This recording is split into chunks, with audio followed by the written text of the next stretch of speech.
Hello, and welcome back to the Dev Plays. Woo! This- Woohoo! Wait a minute, this isn't a fortnight. No, it's a bonus episode. The reason it's a bonus episode is purely because we usually have a game every other Sunday that we don't do these. And sadly, we don't have everyone here, but we do have some time to kill to do a small amount of stuff. So we've got Connor and Alex, who are Hello. Fletcher and Rakia. So we've got Fletcher and Rakia for this bonus episode, and we're going to pretty much take back from the last episode that we had, which was when you guys were pretty much doing stuff from the gym and the spa. Rakia, you were having a spa with Adrian and Adriana, having mud baths and sort of just like getting pampered before the captain's feast that is going to be later on in the night. And Fletcher, you were trying to get a workout going, and there was a spider hybrid physiology user who was just kind of like talking to you and sort of having a go at you and pretty much just trying to cheer you out about how a warrior is basically an outdated concept, and he was pretty much just trying to rile you up. You eventually used your intangibility and just got out of there. So he was sort of lost that argument, and that sort of came to pass as not really something that worked in that guy's favour. We now come to it's a couple of hours later, where Rakia, you've sort of gone off. Adrian and Adriana sort of going back to their room. You going back to yours. You're sort of getting dressed. The two sisters are going off, and they say that they're going to go off to the arcades or something like that. And obviously, you have yet to have gotten your chips changed. Plus, you said that you wanted to go and buy some books. Fletcher, you've now left the gym. You've passed through, and you're now at the arcade. What would the two of you like to do? So, Araki, you've just sort of you're about to leave your room, and Fletcher, you've now sort of landed in the arcade area. Well, I think what I'm going to do is that I'm going to, gonna take my chips and I'm going to cash them in while I'm going to the arcade. Because that's when said I would meet up with the gang. Okay. And two birds, one stone. Oh yeah, definitely. Fletcher? Well, I've ended up in the location I was going to be at anyway, so might as well check out the arcade. Fair enough.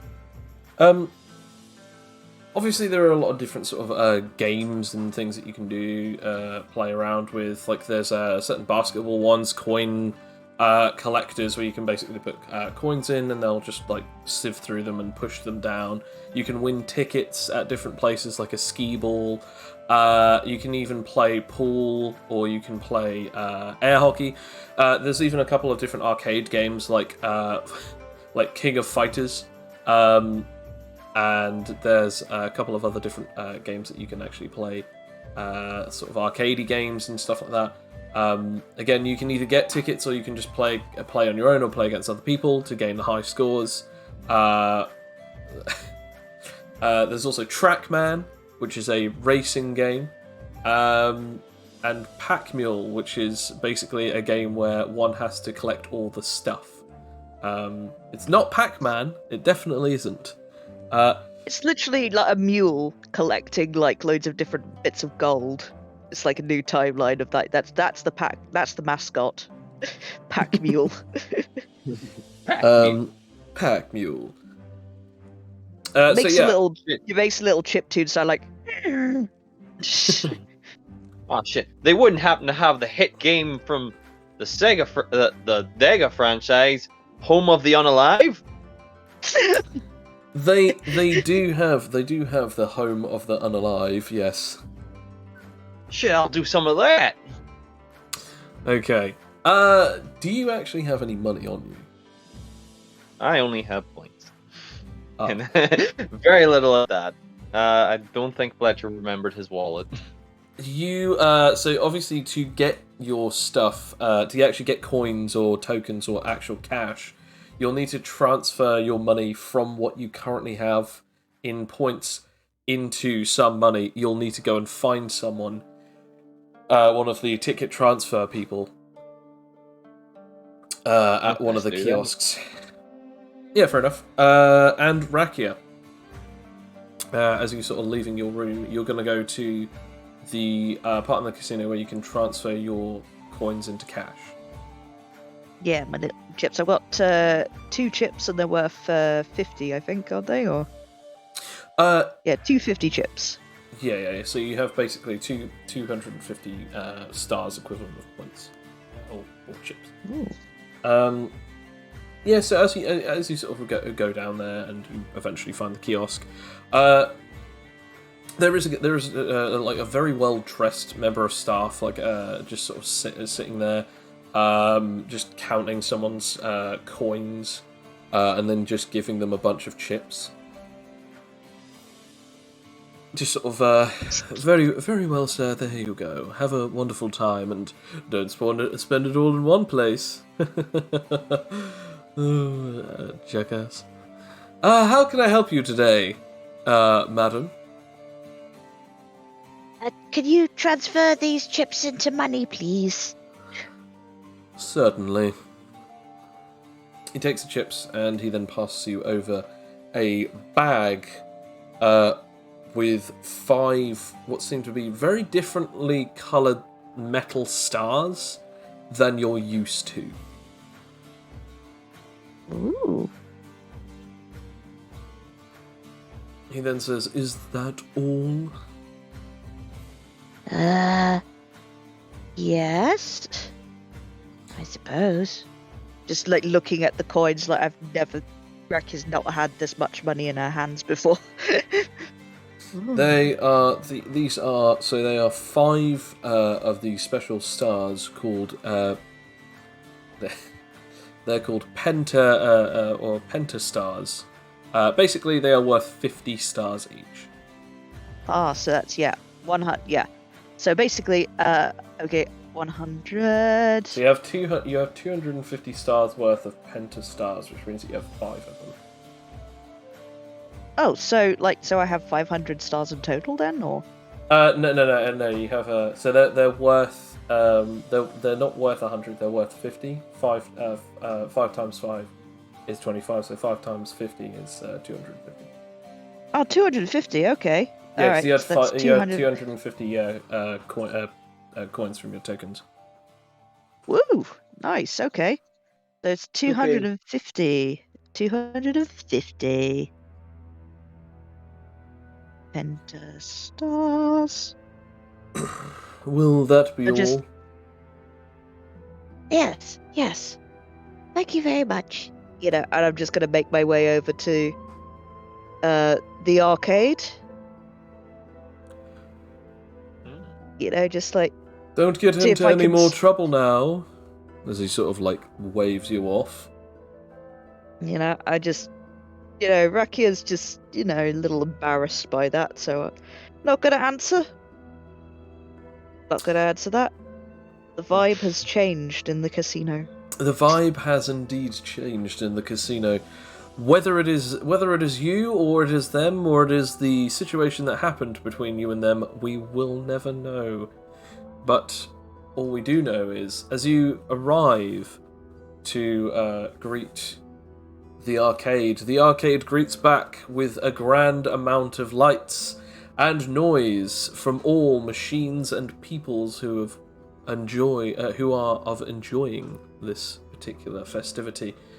That is the arcade. You've never seen so many glorious lights or heard so many glorious sounds of beeping and booping, cheering and clinking of change. Oh, so many beeps and boops. Beeps and boops. I'm just saying, with bleeps and blobs. with the super wisdom as well, that's probably extra enhanced as well. You can hear a lot more than the normal person would, definitely. You can also tell where all the different sounds and noises are coming from.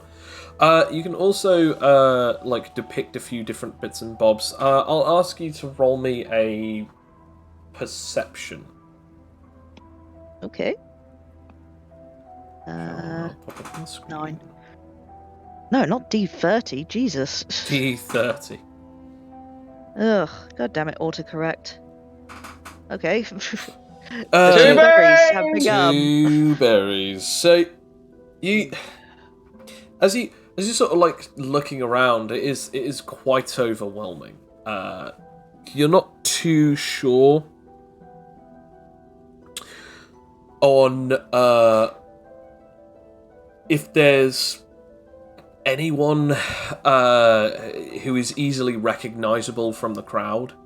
You're just overwhelmed by all of this, to the point of which that you just basically stare like blankly into the space, the lights, and the clinking of the change. You're just soaking it all in. As you're doing that, Fletcher, roll me a perception check. Oh boy.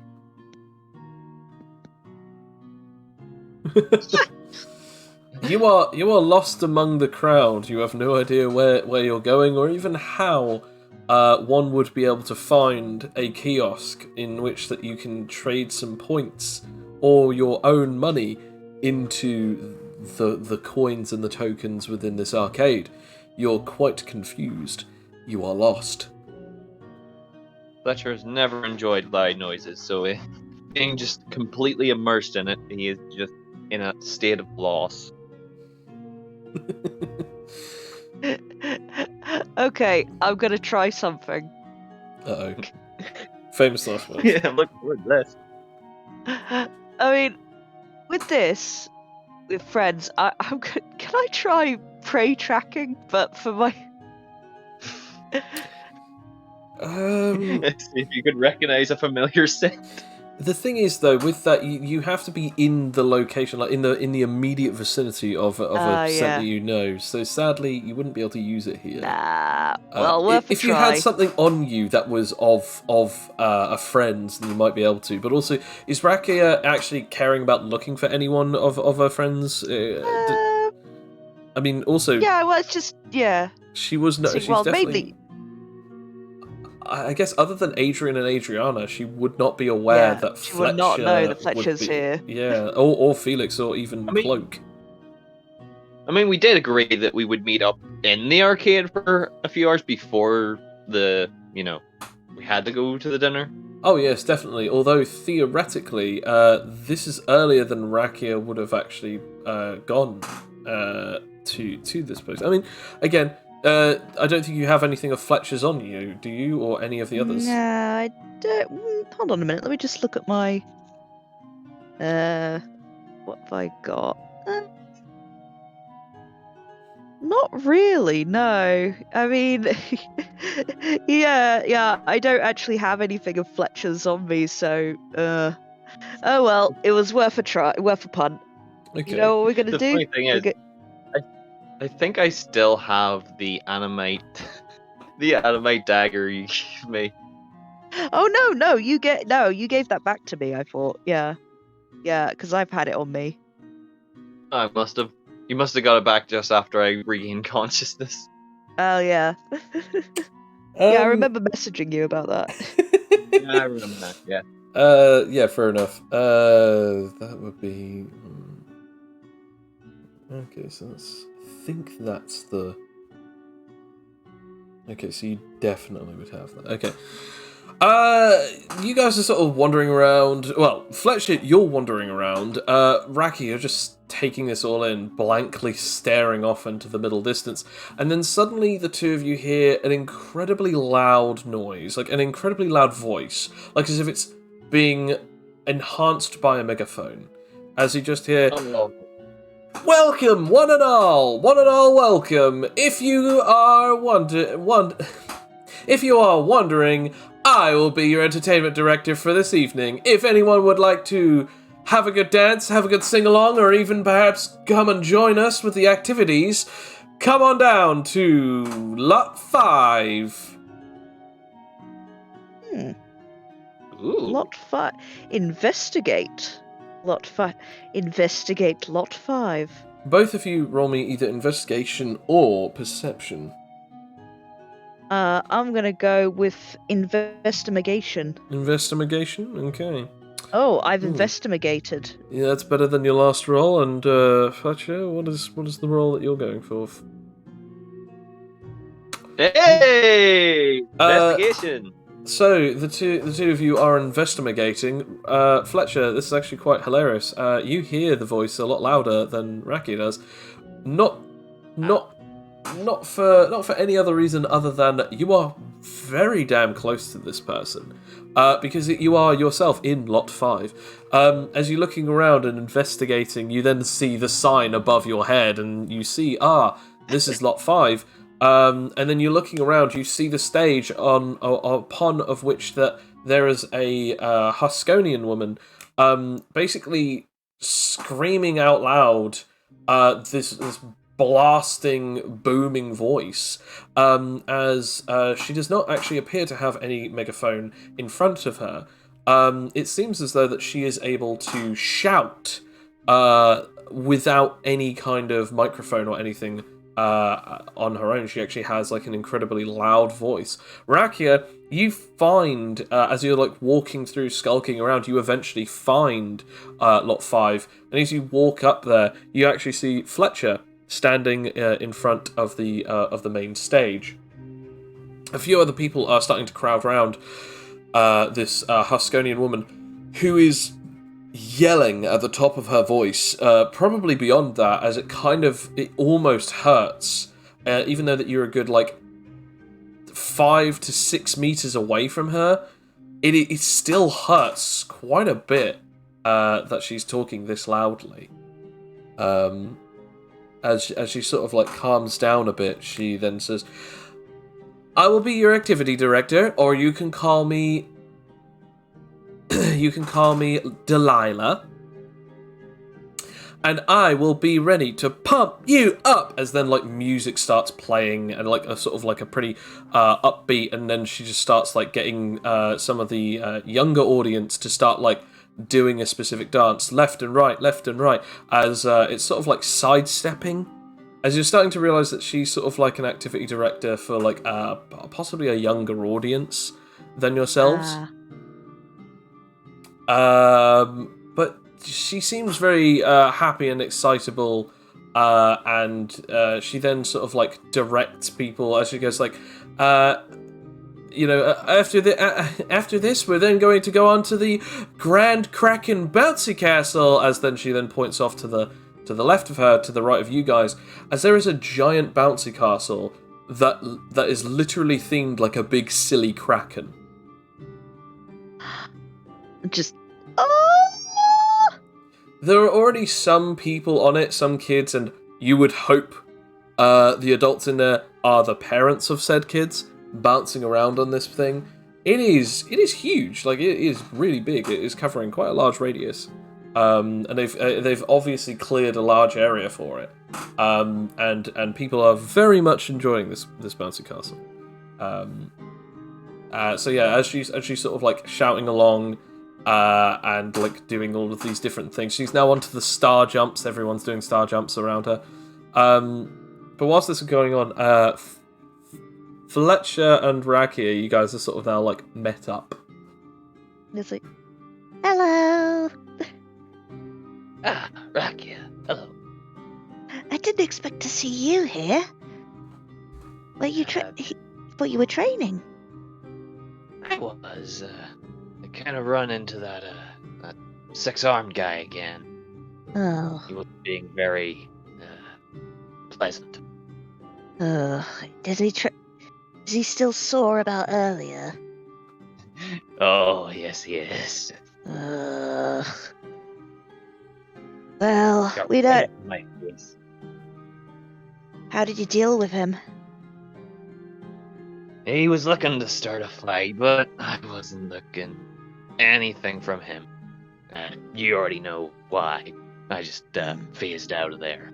You should have seen the look on his face as I started going through the floor. See, this is why you're my favorite student. And also my only Oh, you're student. still the best master. You then just hear off like right around you, just again this very sonic booming voice, like, pump it up, and then like they're doing like very big like pumping arm movements now. Very little of the adults are getting involved, but a lot of the younger audiences are getting involved with this as they're like, dancing along with her. As you're sort of seeing her like doing all of these activities, some of the parents are like sort of like, you can see that they're drinking from like these glasses. Some of them are very curved, like cocktail glasses. Some of them are more like pint glasses, and they're just sort of like, you can kind of tell from the vibe they're sort of standing around here just watching their kids just to make sure that they're actually where they can see, but they are not going to get involved whatsoever. Despite this, some of the kids have now immediately after like being informed of the bouncy castle started running in and joining in. The activities director then goes, "Come on, parents, let's get involved." And she seems relatively nice enough. I'm going to ask you to both roll me either a wisdom or a will save. I'm gonna roll a wisdom. Well, I'm not rolling well because that's -1. So, wisdom. Okay, I'll roll. Hey. This is not working. This is not necessarily working on you. Like, she's not getting anyone of the adults involved. In all honesty, anyone above the age of like 11 or 12 is not getting involved with this whatsoever. It seems to be that she is catering more to the kids, like being a definitely a very, very positive influence on them. But at the same time, it's very saccharine behavior. Like, she's overly sweet. So again, like, a lot of them are just stood there again, just like, yeah, I see you, honey. Yeah, ha ha ha. Yeah, you're a starfish. When is this cruise going to be over? As you're sort of seeing that again, like, you now start seeing that there's a lot of like adults enjoying the bouncy castle,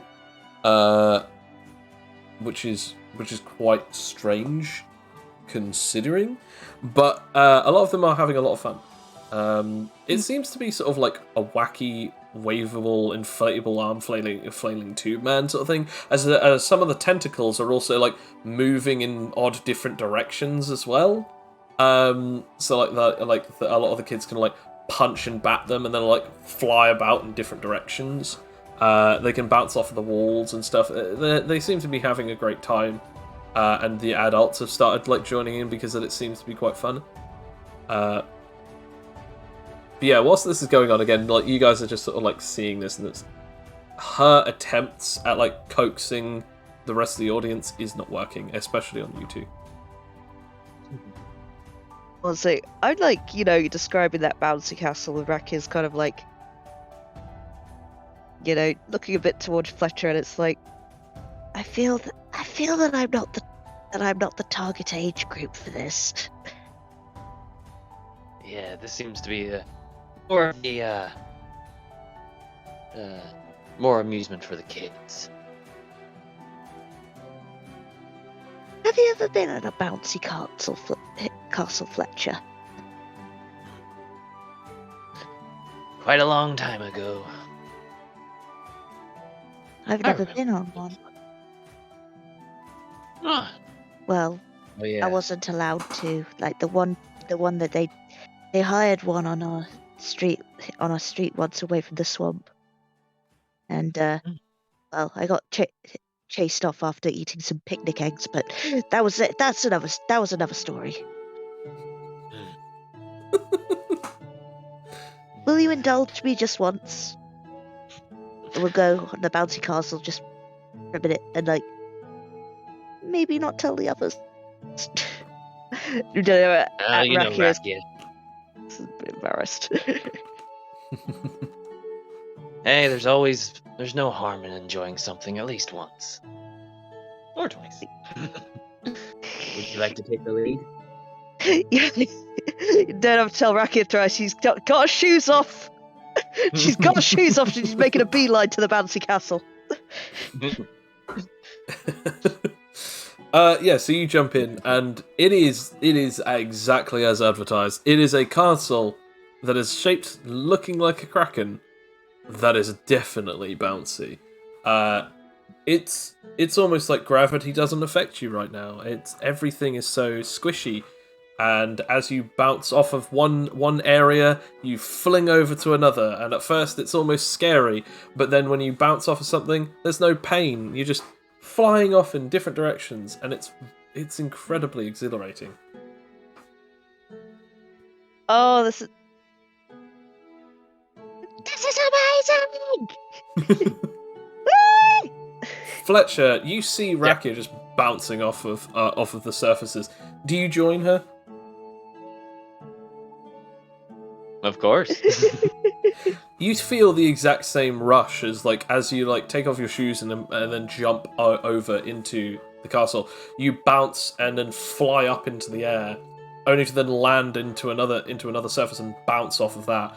As you bounce off a wall and then off the floor, back onto a wall, and then you hit like a beam that's like tying two parts together to again create the castle-like structure. You then bounce off of that back onto the floor. As the two of you are just like flying in and out in different locations and of this place, you guys are just bouncing around and having a whale of a time. Whilst that's going on, like a lot of other people are sort of like seeing how much you're flying around, and they're trying to do the same sort of stuff that you guys are doing. A couple of people have done it, but they just get flung out. Like someone just like smashes into the ground and on the carpeted floor.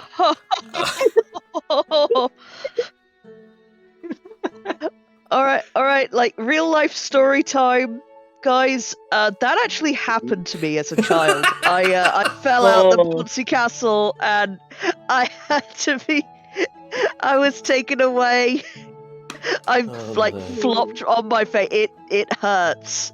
Even on soft grass, it hurts. Both of you roll me a dexterity saving throw. This is great. Oh man. Yay. Uh-oh. I got an 8. Rakia, the bounce master, having absolute control over where she bounces next and where she bounces to and from. Fletcher, you're just kind of being flung about at this point. Like, at this point, it's more down to luck as to whether or not you'll be the next person that gets like completely like launched out of the location. Whoa! I feel like a candy wrapper in an updraft. Okay, as you're sort of being flung about a bit, you are safe to some degree, although there is definitely zero control. You're just being flung about. Rakia, you kind of almost kind of know now what it feels like to be a rubber physiology character to a certain degree. Like, you know, like you've never met anyone that is made of rubber, but except that one guy. Oh yes, actually no, yeah. Now you get to know what he feels like all the time, I guess. Because you again didn't really know too much about him, but this is kind of what he must feel like, right? As you're just like traveling across everywhere. Fletcher, at this point, like I'm gonna ask you to roll me an endurance check.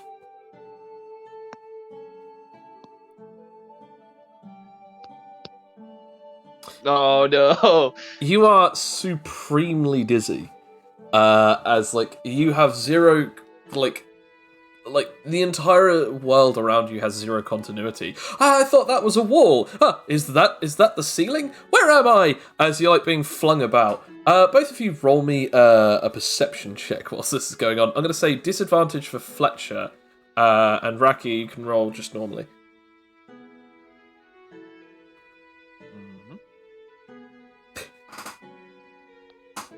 The disadvantage is from the dizziness. That was wisdom, right? Yes, yeah. Alright, let's see what we get. Oh, you We did get better. Wow, you actually did better. As you're being flung about, you notice something's very strange. There is no one else on this bouncy castle now. You guys are the only ones who have just... So, either everyone has just gotten off, or everyone else has been flung out. Fletcher, you've noticed that some of them have left, but the others have actually just been like violently flung out at this point.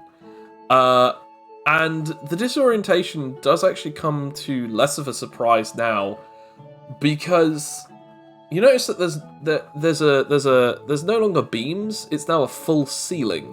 There are no longer just like pillars. It's now full on walls. There's no escape route. What? What? Oh no. Yeah. As this is no longer a bouncy castle. This is a bouncy room. Cool. Oh, no. Yeah. As that happens, you start feeling a very strange sensation. As Rakia, when you bounce off of a wall, you then slam into another one, as you then feel like almost like as if it's become less bouncy and now more spongy, as it's now kind of almost contracting around you and sort of allowing you to sort of slide off and onto the floor, as it then becomes a lot stiffer. And the same thing happens to you, Fletcher, as you finish bouncing, and the bounciness and the springiness, it is still rubber, but now you're not bouncing anywhere near as much. You would now, at most, be able to bounce off of it about an inch off of it each time that you try to jump or slam against something.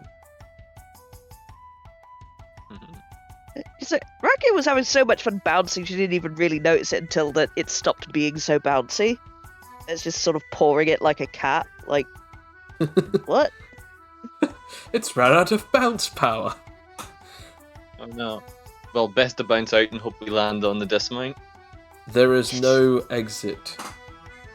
There is no hole, there is no location for a dismount. It is now completely pitch black as the last bit of light drains out. Uh-oh, you know what happens? You know what one of the dislikes that Rakia has? Total darkness. On the bright side of this total darkness is that the two of you... Well, actually, I don't know about Fletcher, but I know that at least you, Rakia, have your bare arm out in the open, which means that it glows in the dark, thanks to the red band. Ooh. I can still see where you are, Rakia. But you can't see where you are, Fletcher. Did we break it? I'm sorry. I've not been on a bouncy castle before. I'm sorry. You then hear like a really horrible sort of like balloon scraping against another balloon sound, like a stretchiness, like...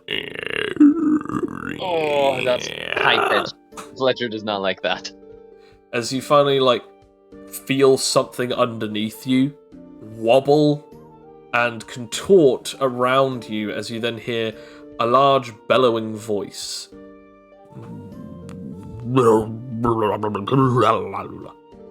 Those bands on your arms, your contestants. Is the bounce house talking to us, Rakia? Or have I hit my head one too many times? I think. Oh dear. You will answer me. Yes, we're contestants, Mr. Bounce House. Yeah? So, you came here to endanger the children? No, we just wanted to bounce in the bouncy castle. Abhorrent creatures. This is a betrayal of the greatest and highest of the order. But the captain said we could come here. The captain? The captain knows of this betrayal? What betrayal? We were just having fun. We didn't, like... You we call weren't hurting harming anyone. children having fun? We weren't gonna harm I the have children. saved all of them from the nightmarish creatures that you are. All you contestants are the very same. You attacked the gambler, the one who was only trying to deal and dish in the dangerous arts of gambling, but you still attacked him, and therefore put him into the dungeon yourselves. You have don't got get this it entire place under lockdown due to your reckless behavior, and what's worse, there are even more of you here scattered around in this place, thinking you can get away with treating the other members of staff like they are your own personal slaves. That's not true at all. I've First of all, the gambler heard person... enough. I am keeping you contained until my partner can get here and cuff the both of you. Well, that's not going to happen. You see, we are on a schedule here. We were just going to go in the bouncy castle for a little bit, and then we were going to go have a dinner with the captain and go shopping. So, I'm afraid I will have to speak to your manager. Lies and slander, hearsay and nonsense. The captain would never speak to the three of you. Well, you are Three? quite... Three? The three of you, I can feel three of you wandering around in the depths of my stomach. But No, there's only just two us of two. us. Yeah. Can I roll perception? Yes, I'm going to say you both have to roll perception with disadvantage if you want to, Alright. but yes. Oh, I certainly will, yeah. Disadvantage. Oh, nope. 4. That's a lovely 4. And that is a Hey! gorgeous 22. Eh. Yeah, so you can't sense anything, you can't feel anything, and you can't see anything, Fletcher. However, Rakia, there is a strange disturbance within the force of this bouncy castle. Even though that it is still nowhere near as spongy and bouncy as it once was, there is still some give to the elasticity of this form. You can feel another weight within inside of this bouncy castle. There is a third, but you cannot see the glow from their band. If they are a contestant, they must not have it openly out. Oh, whoever it is, it's not a contestant. Excuse me? Who are you? You then just hear a very awkward silence. Nothing until eventually the castle then says, "Speak now, or I will crush you and make sure that you will be defeated." Alright. You don't have to act all cool and funny and creepy and scary. I'm just here, chilling out, minding my own business. To be honest, I wasn't even here for the same reason that you guys were. As a matter of fact, well, how do I put it this way? I'm looking after my kid. I kinda promised him that we'd go on a nice cruise, and to be honest, I just wanted to get out of that damn city. So, That's nice of you. Nice to Yeah. take your kid around for a holiday. The only problem is walking around with this thing. You both then sort of hear some kind of sort of ruffling. Raki, you see where this is coming from. Fletcher, you don't. Raki, you see a blue glowing light. Oh. Yeah, this thing has been attached to me ever since about 2 weeks ago when some guys attacked me and my kid. Obviously, I wasn't going to have any of that, so I beat them down. Turns out after that, people just kept coming after me. We tried to leave recently, but that didn't exactly take either, apparently, since you two are on here. What, you followed me all this way? No, we had no idea who you are. Well, I'm so very... Well, we've got our own reasons for going. We wanted to go to the land of sunken moon and have some fun, and... Oh, that's so sad. Like, yo, you didn't even want to be in the competition. No, not Aw. really. No honor fighting just civilians. Enough! I've heard enough. Oh, yes. I am sick of your lies and slander. You will be contained here until I can very well get the hands of justice placed upon you when those nullification cuffs will be around those wrists of yours.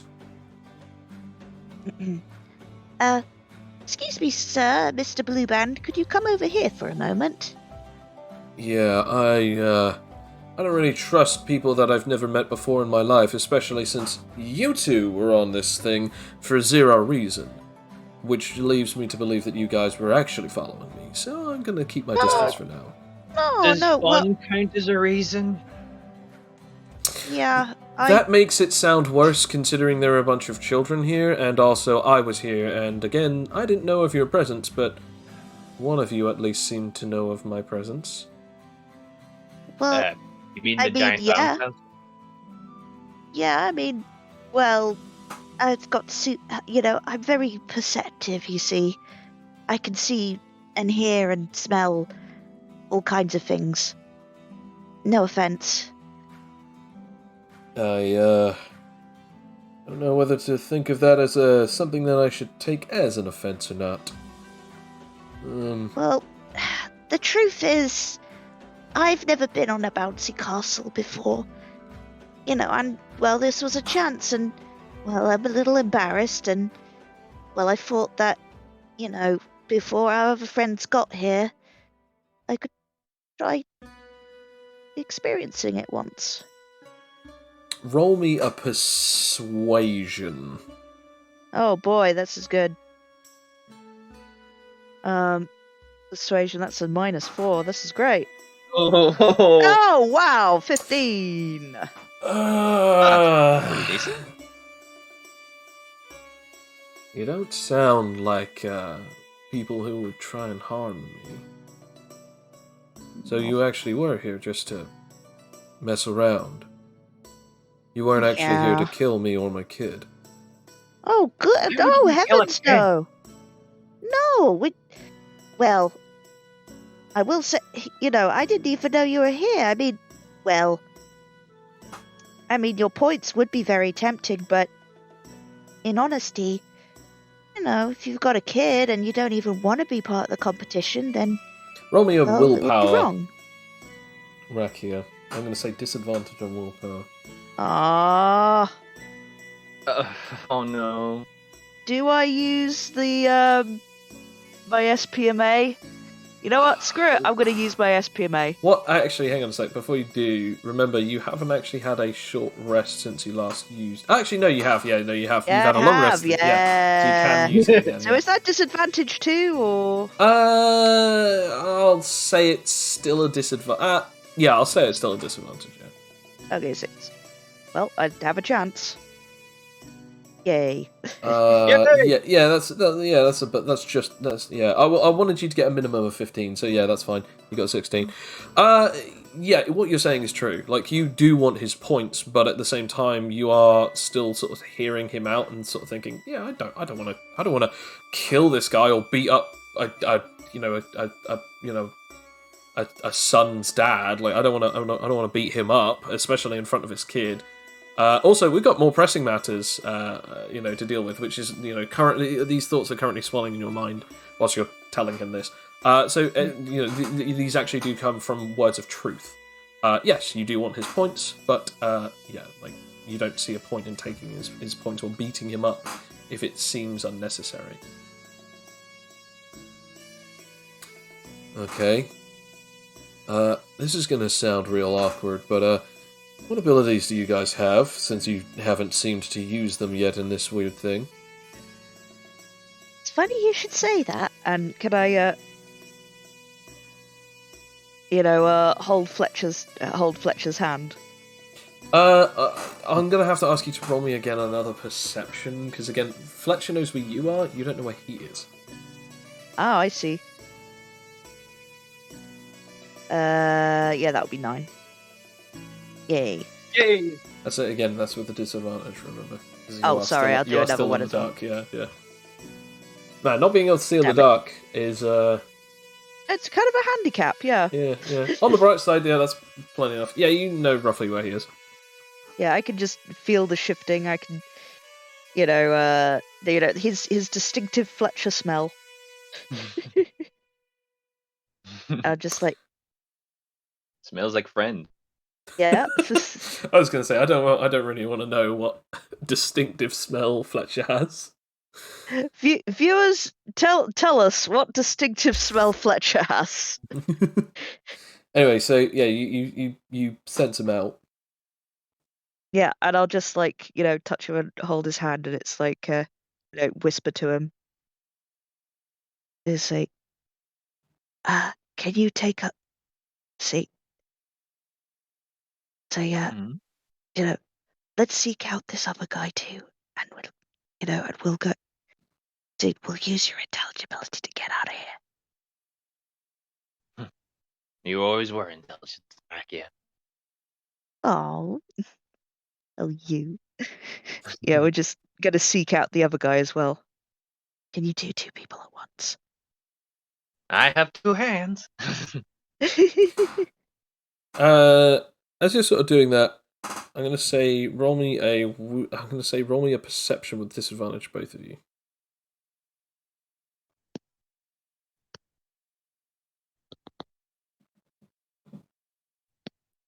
Uh-oh.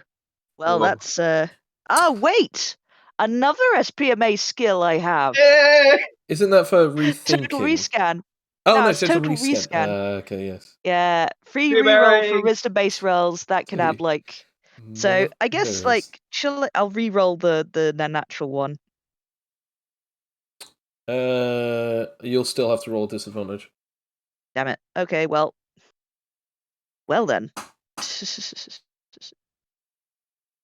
Wait, Adrian? Well, better. Yeah, so we have to take the 23. Yeah, that's fine. I'm just gonna have a quick look at something.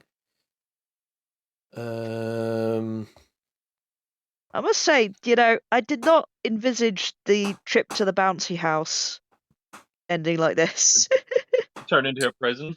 Okay, so you're allowed to react to this, Rakia. However, I'm afraid you're not, Fletcher, because that's a 3.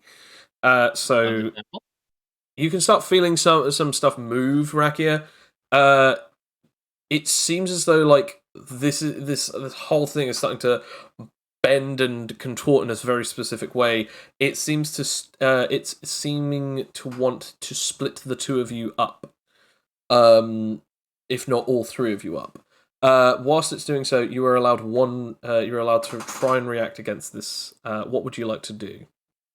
Well, I'm definitely going to I guess he's trying to split us up, so I'm going to move around it. And not lose Fletcher, because Fletcher is important. I'd say acrobatics then. Yeah. Is that disadvantage or nah? No. That's you got. I mean, look, you got a 23. I'm not going to make you roll disadvantage on something that you're A, very good at, and B, you already know where you're going. So I am the bounce master. As there's supposed to be an entire wall that sort of comes up between you and Fletcher, you feel it on your arm, and you then just literally just do a roll over, as you're now basically physically within contact and around Fletcher at this point, as the wall goes up just past your back. As you sort of just hear, "No, I will not let you gain access to each other. As you then just hear behind a Too muffled... bad. We're two teammates and we're not separating. You just hear just a muffled... Oh, great. This is exactly what I wanted. Yeah, just more walls. Mm. We're going to get to him quickly, Rakia. Otherwise, we're going to get separated and not be able to reach him. Okay, I'm just right. See if we can get through this wall. Hold on. I'll hold on tight. All right. I'll see what I can do. As time for reality's gift. Fair enough. Roll SP. Come on. Yep. 7. That works. Yep. Towards the voice. As you pass through the wall in front of you, again, like, you can now... it goes from you can't see the blue light to now you can see the blue light. Rakia, you're still holding on to Fletcher as you do so. You pass through and you can now see the guy with the blue light as you attempt to grab onto him. I will I now can't grab him. attempt something. Sadly, if Rakia tries to touch him, Reality's gift won't pass on to him. Oh, yeah, that's right. I guess I have to. Uh-oh. I guess roll I'm me. guessing. I guess roll me a move speed or dexterity. I will do move speed. Who? Does that include Phase Swimmer at this point? Yes, because you're phasing through stuff. Okay, so that would be. I'm guessing plus 10, plus 12. Yeah, what we've got? Because I've got 6 movement for Phase Swimmer, and then the plus 6 from my normal move speed. Okay, so you've got plus 6 for your normal move speed, and then plus the extra 6 meters. That'd be another 3. Yes. So you got plus 9 whilst you're phasing through stuff. Okay. So D20 plus Plus 9. 9. Yeah! Oh! So as like the walls start contorting underneath him because you start seeing him sink, you then just go as you zoom past and like bang, your arm grabs onto his as you feel and hear the clap, and then you just feel that beautiful intangibility as you pass right through him, and you still have a few more meters to go as you pass right through and outside of the other end of this fleshy bouncy castle, as you now pass through and all 3 of you are now out the other end. Do you continue facing, or do you just like go back to normal tangibility now that you're outside on the other side of the castle? Yeah, I would dephase. Okay. Turn to the guy. Sorry about that. I had to kind of suddenly do that. You might be a little dizzy from intangibility.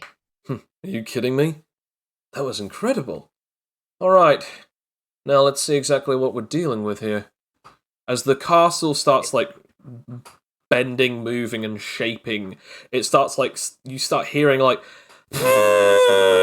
as it starts deflating, and then, like, eventually, like, it starts almost, like, wrapping around, like, as if it's being scrunched into a ball and reshaped, until eventually, like, you just see, like, this weird sort of like Cthulhu man standing in front of you guys, like tentacles coming out of his face, big, chunky, like muscular arms and legs. He's covered in what seem to be like weird sort of like black and blue circles. As he seems to be standing about 2 meters tall, this sort of hulking, great big like octopus man, as he's gone from a bouncy castle to suddenly like this octopus looking dude. He just then looks at you and goes, "Unbelievable. You have intangibility, so you were able to escape my body. Impressive." Thank you. You're quite impressive yourself with those abilities you have. But it will not save you now, as we have myself and my partner. As you now see behind him is the Huskonian woman who is just sort of now shouting, "All right, it looks as though we're going to have to take down these 3 contestants." As you then just hear from behind is just like a kid going, "Dad, no!" And then like suddenly grabbed by like another adult and is just sort of like backed off. As you just hear like, "It's okay, Dave. I've got him." You then just see the guy then suddenly relax. You actually notice that the guy is actually wearing just like a basic sort of white hoodie, jeans, and obviously he's got no like shoes on because he was in a bouncy castle, but he's actually got like black and white socks that look like little tuxedos. Like they've got like really weird prints on them that make them look like shirts with ties. That's adorable. Those were a gift. Those were definitely a gift. You can definitely tell those are a gift. The white hoodie is like his right sleeve. His left sleeve is all the way up to his shoulder, where it reveals the large blue band. It's now easier to see that he has got 10,500 points. And this guy is sort of like, he's got sort of short blondish hair. He's got like these piercing blue eyes, and he is sort of like, he's got like a bit of stubble around his face, kind of like he also looks a little tired. And he's just like, well, at least I know that my kid's safe. Now I can let loose a little. So, that was intangibility. If I'm not mistaken, people with your abilities, you can use them like that. But I didn't feel at any point like I couldn't breathe. So, you're fully evolved. With lots of dedicated training, I've pretty much maxed out all of my abilities.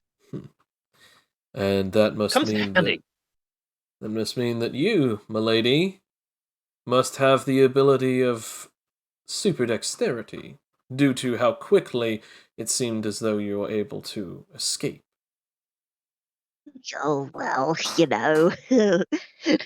On top of having incredible perception, despite not seeming to be able to see in the dark. That'll come in handy. So it looks like we're going to have to take these 2 clowns out, huh? I just wanted to have a go at the bouncy house. Hey, we did. Oh, well. And now we get to fight it. This is just like my 13-year-old birthday party again. And I'm putting my fist together. It's on now. You've ruined an innocent moment. They will pay for this. The activities director, she looks at you for a second, looks back at the guy who was once a bouncy castle, and is just like, "Are you sure about this? They are all 3 contestants, correct?" "I did not make a mistake. One of them has intangibility. The blue band one is unknown, but the other one is Huscodian. She seems to have some kind of enhanced wisdom and great dexterity, but I am unsure of the blue band." His name is Dave! and I'm just leaping towards him. Okay, roll me move speed for initiative. I'll roll Dave's, which is actually Dave's is actually pretty good. What, again? Okay. Did you get another natural 20? No way. Yep. And here come the enemies. I'll just do theirs as a generic roll. To be honest, who's You the are on fast- fire today, Fletcher. Who's the fastest out of these? You two? ruined the fun moment. I'm angry. It's only This is plus- meant to be the beach episode. Both of them basically have +5, so that's fine. 13. Okay, so that means that we'll have Fletcher. I was about to say I think. I pretty much am assured that you will be Yes. going first. That So- just seems to be very common for Fletcher. If he's not going first, he's pretty much like second or third. So it goes Fletcher, then Rakiet, then Dave, then I'm going to say, let's say Delilah, so activities director, so AD, and then Bouncy Kraken Castle, or BKB, no, BKC, sorry. BKC. Bouncy Kraken Castle, or Kraken Bouncy Castle, but I do kind of like BKC better. Okay, so, bloody hell. Burger King crap. So, it is, well, it's your turn, Fletcher. Seems we can't go anywhere without having to fight. Let's see. I guess I'll go for the Husconian. And is there anything nearby I could use as like a whacking stick? Not within your immediate vicinity. You're about like 3 meters away from the both of them, so probably not.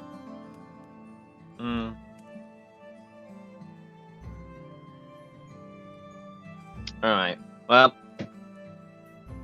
I'll go for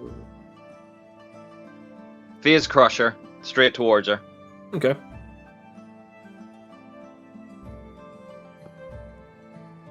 Oh, that's pretty good. That's powers, yep. Yep. I don't have a weapon, so I can't roll for weapon. No, but you can roll for martial arts. Oh yeah, punt. Oh yeah, true. I'll roll hand to hand. Okay. So that's strength, I believe. Unless if you have the level 5 in hand to hand? Yes, I just reached level 5 in hand to hand before. Okay. Yeah, so you can roll hand to hand. Oh. Nope, 2 berries! 2 berries. That's what, you get a 6. That's it?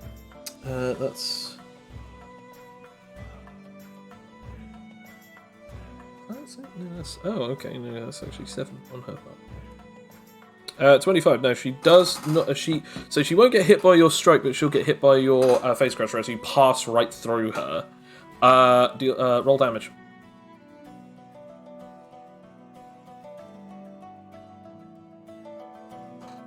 Seven. Okay. As you pass through her, dealing 7 points of damage. As you just basically go right past her. How much of your move speed do you want to continue going past her, by the way?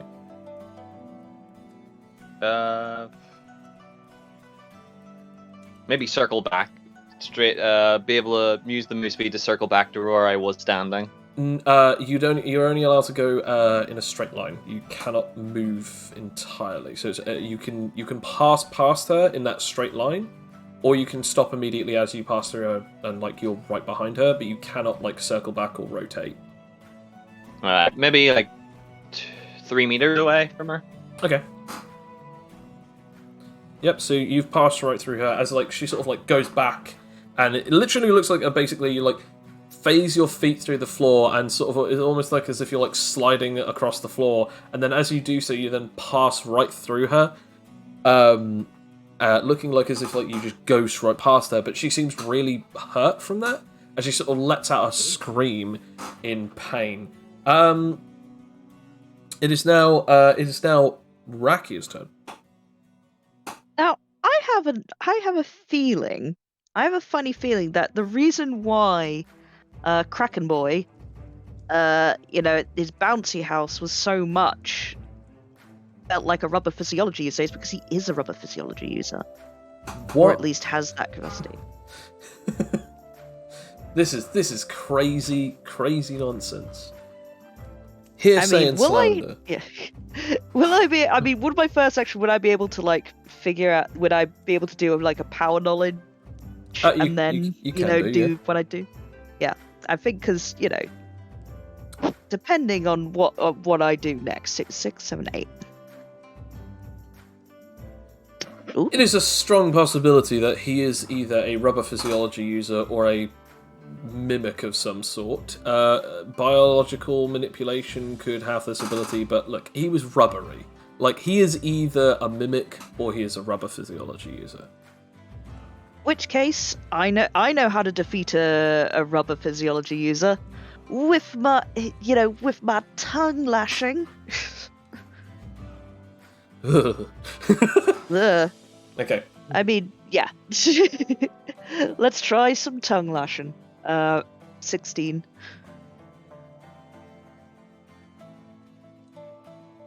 Yeah, that does it. Okay, I'm just having a look. So that would be... Oh wait, no, I have to be like Dex, Finesse, and then Martial Arts. Sorry, for my usage styles. So that's just part. That's half of the roll. That's Dex, and martial arts. Or is it martial arts? Oh, okay. Yeah, Dex, Finesse, Martial Arts. Yeah, okay, so that's a plus 10. Yeah, Martial Arts. Oh, bollocks. Well, didn't work. Okay, so you can do the first half by like hitting him with your tongue. Yeah, with the impact damage, but not the actual bleeding ailment. Okay, so it's not slashing, and it can't do the bleeding ailment. Okay, Yeah. I'll roll for what I'm going to roll for, which is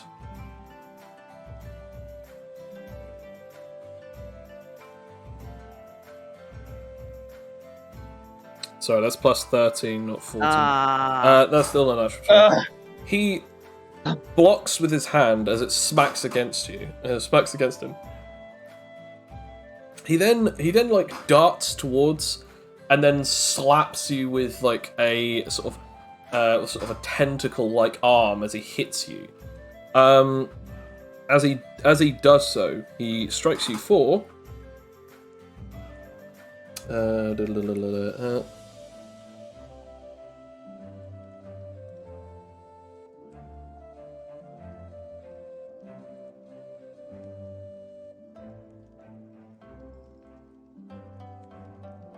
Ow. 24 points of damage. That's not nice on the receiving end. No, it's not. No. What is your max health, by the way? Because I noticed that you. Oh said... yeah, my max health is 165 at the moment. But Holy Yeah. damn! That's actually, did I not nice. tell you? Yeah. No! I thought you were still at 125. So as you get hit by 24 points of damage, which does not break your previous Ow. vitality, let alone your new vitality. You know what? You want to know what my vitality is? I've got 50, Connor? so is it 52 now? 53. It's Oh, 53. shoot. Okay.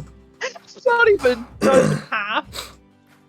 So- Owie. As he smacks you with this, it does sort of hurt as you sort of like, blasted back a bit. As it's now Dave's turn, as he's like, alright, so she did that. He did.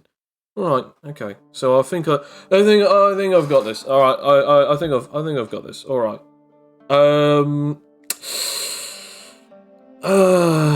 Okay. Rakia, is it alright if I touch you for a second? Okay. He then rolls his eyes. Don't flatter yourself. I'm not asking for anything too particular. All right. I just I'll hold out my my non-synthetic arm. Oh, now that is an upgrade and a half. Thank you. As he then darts off and then attempts to smack this guy as well. As he attempts to do so, I shall be rolling. I know what he is now. I wish I had more experience, but I think I have an inkling of what it might be.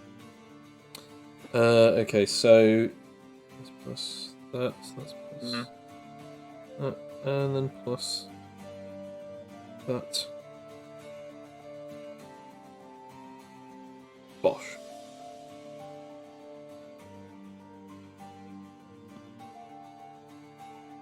And then the Kraken will attempt to block again, failing. No. Yeah! As he strikes this guy for Oh, sugar. Okay. Damn. Yeesh. Oh Okay. yeah, that's a lot. I know. I took like if he's what I'm thinking is he's gonna do a lot of damage. So this is how much. This is how much damage he does with this attack. Oh, I can't wait. So he does this strike, and it does make a horrendous smack, like huge explosive noise as he strikes it against this guy's skin, as his entire body ripples for a second, and there's a as it like warbles, and then suddenly he like straightens back up as this guy fails to block the attack and gets struck directly in the face, as he's just like, alright, so that didn't work. You didn't even feel an ounce of that, did you? Of course not. As he looks incredibly angrily at him with horrible eyes, as it is now both his and the director's turn. As the director goes in for an attack. She attempts an ability, which I'm going to try now. Here we go, Baish. She attempts to use Sonic Screech, as she basically screams at pointed towards you three. So the Kraken guy and you two, as she basically screams at all three of you. How would you like to react against this? Can I punch her in the throat? She's not close enough for a melee reactive strike. Damn it. You'd have to roll acrobatics to get up towards her, and again that means that you'd have to beat her by 5 if you want that. So that's up to you. Okay, I have an idea. Because I left all my weapons in my room, but I still have the room key to that villain's room. Okay. Can I throw it at her throat so that it just wins her? Do you have reactive throw? I don't. Then So no. You can if you roll for evasion. That's if your evasion beats her. I'm gonna go for evasion. I am, because that's all I can do. Here we go. Boom. That equates the attacker wins against evasions. So that does not work. Aw. As this is happening, and as she's about to scream, you then just see I'll just have to have a look at this guy's abilities real quick. You then just see, as she's about to scream, this guy just, Dave just, fills his lungs with air and just goes, "Ah!" As then both of them, cancel each other out as a massive explosion of, sonic force hits each other, and they both stagger back. Whoa, you got some lungs on you. I always knew these old pipes would come in handy one day. As You matched her, damn. As the attack is cancelled out. Woo. Whew.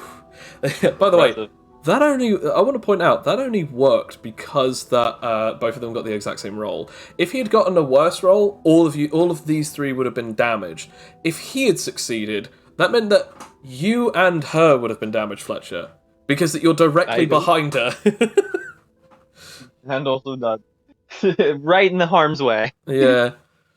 So yeah, it's now the Kraken's turn as he goes in for an attack towards Dave. Rakia, you can theoretically react because you failed your evasion at the time, so you're still point blank against this guy. So I'm just going to roll for his ability first, which is. Let's have a look. I'm going to attempt to do Extremity Blade on him, so just sort of punch him out the way. That would be a lot better.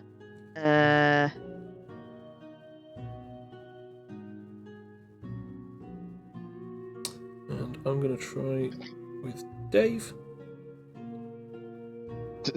So you stop his attack, and Dave sort of like is about to attempt to try and do something himself. Like it seems as though like he suddenly like grows a few arms temporarily. As like suddenly you just see like these tentacles. You suddenly notice that they've got fists on the end of them that this Kraken has, as you realise, oh, he has 6 arms. Like this guy is actually about to hit us with all 6 arms, and then suddenly like Dave suddenly like has 6 arms temporarily, and then Raku just boom hits him right in the face with this attack. And this has got a bleeding ailment on it too, because it's an advanced technique. So roll damage. This is Are you ready for a miracle? I'm ready for my jaw to hit the floor. Oh goodness me. Oh! Okay, so as you strike this guy with this attack, I actually think that you've underpowered that. I think because don't you do 25 plus 16?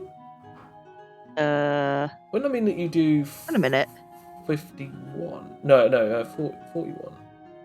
No, it's because it's like, hold on a minute, 16. It's double 16. Because 5d10s, and then is it 5d10s plus 1.5 times? Yeah. Yeah, so what's it'd be 25 plus 16. 16. So no, but Because then that's I don't know. because then 10 plus the 10 from the 16 plus 25, so that's 35. Then plus that, yeah, so it's 41. So that you've actually underpowered it. That's actually it's actually 9 points stronger. It's actually not 44. It's 50. I think that's 55. You sure? So what would it be the plus? So it's 5d10s plus 25 because it's 1.5 times, and then plus 16 from your dex attacks. Yeah. Yeah. So technically, yeah. So it'd be 41. 41. Okay. Well, I'll get rid of that then. So I thought it was 32. My bad. I think it was back in the day because it was plus 16 because at the time you were able to do 32 points of damage. Yeah. Yeah. There we go. So that's why you thought that. Yeah. So you can do now like plus 41. It's ridiculous. Yeah. So you strike this guy with Extremity Blade, and like you see his entire body dip in, like as he's being struck. Like you've like full on like carved into this guy. Well, so you think. Uh-oh. As his entire body warps and warbles, and then you can see like steam coming off of his body when you smack him. Now that's a powerful attack. As his body warps back into place. Ah, crap. So, I'm guessing that you're not a rubber dude? But I am indeed. But my powers allow me to be more malleable. Blades and spears cannot easily penetrate my skin. Just as all physical forms of damage are impossible to me, so are all of the rest of them. Blunt and ballistic, penetrating and piercing, bladed and crushing, no form of physical combat can kill me now. Ah. I don't suppose that affects spatial, does it? He does not respond, as it is now, funnily enough, your turn. Oh, fuck him up, Fletcher. Looks like I have the advantage here. I'm going to roll for pure intangibility. That is a success.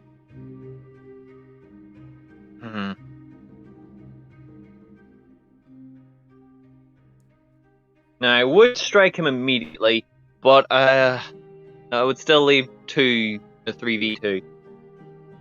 Joe, there wouldn't happen to be a bunch of just like hard candy lying on the floor, considering we're in the kids area?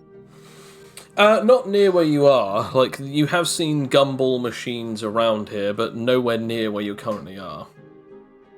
Yeah, but this was an area where there were children. There's mess and objects lying all over the place. Sadly not here, I'm afraid. Damn it, the cleaners came. Damn it! Their staff is too on point. Ugh. Oh well, I guess I can't use. Would I be able to move for my move speed? Would I be able to make it to Rakia? Yes, you can if you'd like. Okay, I would like to phase swim over to Rakia. Okay. Yeah, you can pass by without using up another action. However, since you're literally in front of slash behind of another character, that character is allowed to make a reaction against you due to the rule of direction. So I'm just going to real quick. You need to now beat her reactive roll against you. Okay, I guess what would I roll? Probably intangibility or dexterity. I'd say intangibility because you're using face swimming. Okay. Oh, Dodge. Oh, that was so close. Yeah, as she like sort of screams at you, sort of like phase right past where she hits, as like it blows apart away from the floor. You're now up to where Rakia is, and you still have an action left. Hey Rakia, could I borrow that key you have? I present the key to Fletcher. Right. I take the key in one hand, put the other arm towards the girl who just screamed, and I try phase cannon. Roll for it.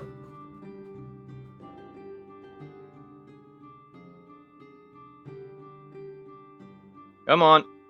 Yes! Nice. So roll damage, because she already reacted during your turn. Mm-hmm. So she's not allowed to react.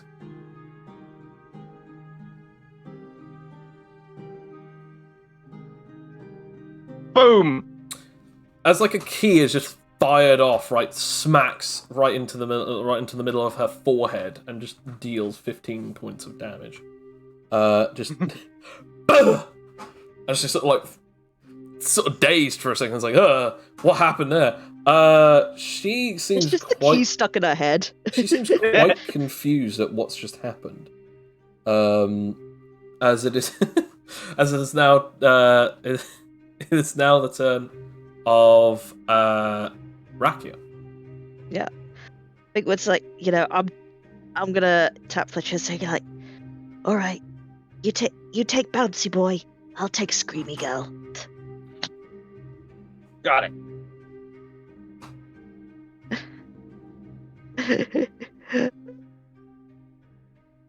So how would you like to go about this? Yeah. Okay. I guess like with her confused. Like so. She's a little more confused about what he just fired at her than anything else. It's like, what was that? Like, that hurt. I'm about, I think that, I don't want to kill these people because I think that they're just misguided. So I'm gonna like not use my full power, but because I was only using like the attacks, on him because I thought, it would work, as a rubber physiology. So I think I'm gonna try some ghoul style on her that's much less overpowered. Okay. And do some training on that. I'm just gonna get my body very sort of floppy. And this is a finesse-based thing, so I actually have a bigger modifier, I think. So, Ooh, delicious. Yeah, is it? Yeah, I am really liking this style of ghoul. Finesse it's finesse time. I'm a hitter. Roll that attack. So we've got So 16, you 17, can 18, deal 19. a smack. Roll that attack. And I deal the smack. Yeah. You indeed deal the smack. Roll damage. Yeah, it's like Don't big it's smack. just the old version one, isn't it? It's like D10 plus D12 plus 16. D10 plus D12. Yeah, plus 16. And D12 plus 16. Boom. Wow, natural one. She's lucky. Yeesh. Two natural ones? Yeah, that was 2 natural ones. That is very unfortunate. But yeah, you do strike her and you do actually hit her in the face with that damage. That's crazy though. That like oh no, I got 2 natural ones and I still did 18 points damage. As you like strike her right in the face, like she's just like again sort of dazed for a second, like ow, that really freaking hurt. As she sort of like lines her eyesight back up with you, it's now Dave's turn. As he's sort of looking Get him, around, Dave! sort of looking around, as like he just goes like he looks over at you, Fletcher, and he goes, "Do you think that you'll need some help with this guy?" You offering a hand? Well, I mean, I feel like I could give some kind of a boost to your morale. Looks like she's got everything covered over there. Oh, trust me, she does. But I could take all the hands I can. Very well. As he begins to become seemingly intangible, as he then attempts to do something rather familiar. As he attempts to do a phase-like dash right through this guy. And he attempts to block, but the fool does not understand, as when he passes through him, he deals a phase crusher attack. And as he passes through him, dealing 9 points of damage, it is visible that it actually does cause harm for the first time in this fight. Spatial is something he is not immune to. As he goes, this is not possible. Spatial user. No, I do believe the term is intangible. He looks at you, and he now begins contorting himself. Mm-hmm. As he does so, I now need to roll something.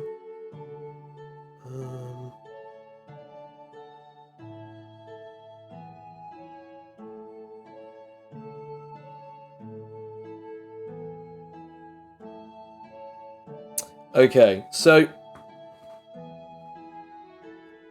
as he sort of starts stretching back, he then unleashes all 6 of his arms as they all go out in different directions, and then they sort of like come back to him, and then he then brings them up as they bounce up and bounce off of the wall. As when he does this, they all start launching all over the place as Rakia, Felix, and Rakia, Fletcher, and Dave will now all have to make some kind of a reaction or a reactive roll. Via's counter. I think would probably fit best. For me, sorry. Continue. I don't know. Okay. Can I just like? I mean, can I just be like, just evade this, or? Yeah, you can roll evasion if you'd like. Yeah. Yeah, I'm gonna roll evasion for this. I'm not gonna risk it. Yay! I evade it. Nice. As all of you do this, both you and Dave fail, Fletcher. However, as we have both stated at the beginning of our turns, we use full intangibility. This does not cancel out until we state so. So because of that, the fists go right through us, and both of us fail to get that reaction. However, we take 0 damage as the fists just pass right through our ghostly bodies. As eventually Didn't your his mother arms... ever say you can't hit ghosts? Eventually his arms return to his side, but funnily enough, they do not hit the screaming user, which it is now her turn. As she attempts to scream in the face of Rakia. Rakia, do you reckon that at point blank range you can beat a 15? I mean, just... What would you like? Can I get out the way? I mean, I'm just gonna weave out of her way. I don't like being screamed at. I worked in customer services. I don't care to have it again. Like, what stat are you rolling? I guess it would be evasion, like to cover my ears and stuff and just duck out the way. I think to cover your ears, that would be probably more finesse. Acrobatics and evasion would be more along the lines of actually dodging out of the way. Well, that's good, because I got a lot of finesse. So you're going to use finesse to cover your ears right as she screams at you, yeah? Yeah. Okay. Okay, so that's 19, right?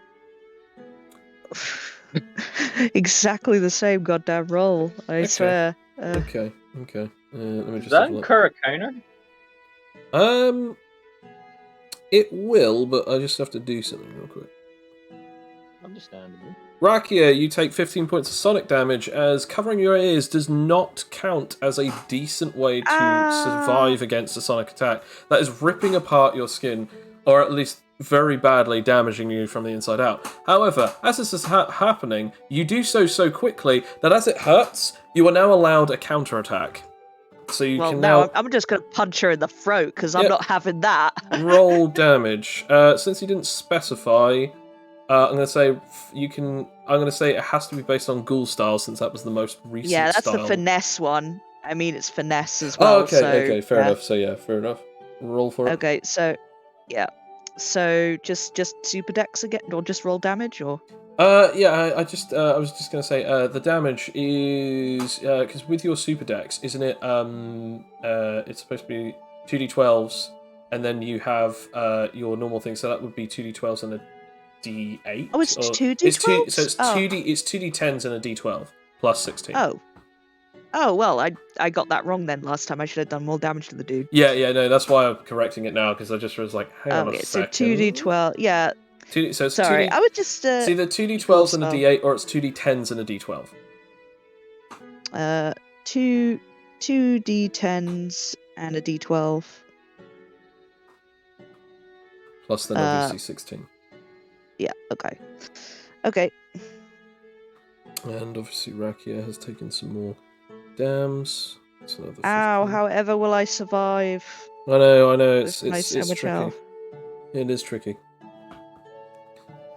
Jeez.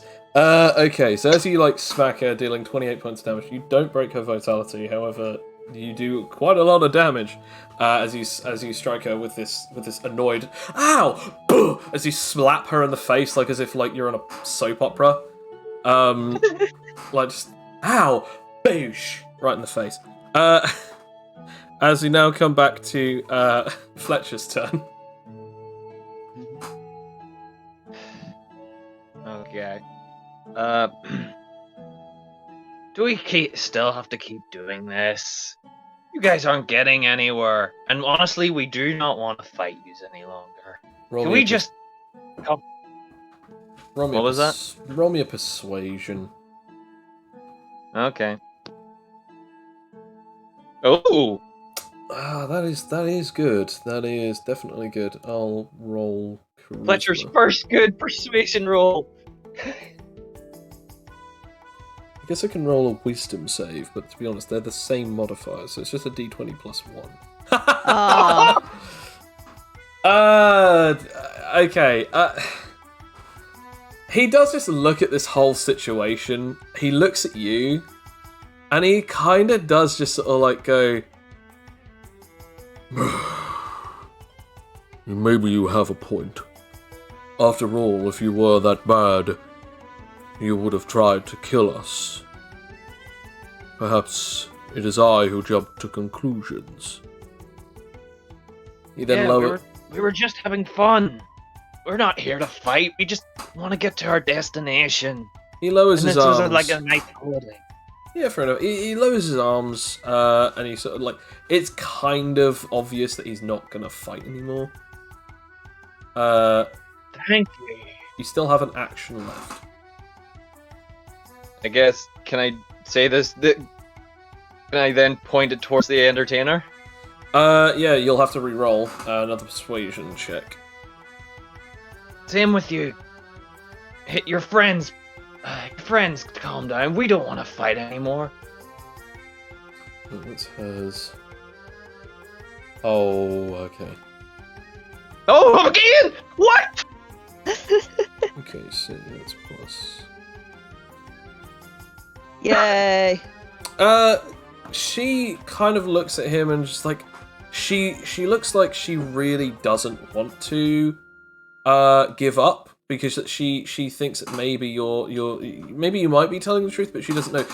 She doesn't look like she's lost the will to fight. She looks like she's lost a pep in the step of this fight. Like she's a little disheartened at the belief that you guys could be bad, but she still doesn't want to take any chances. From now on, she'll be rolling disadvantage against you guys throughout the rest of this fight. As it is now Dave's turn. Dave does look over. Oh no, yeah, you know, Sugar, yeah, no, it's Rakia's turn. Rakia, it's now your turn. Yeah. I just like to give up. I don't want to. See, I was just going to be on the bouncy castle, having a nice time. Roll me persuasion. Yeah. Okay, I got -4. That's good. 9? I got an actual one. Yeah.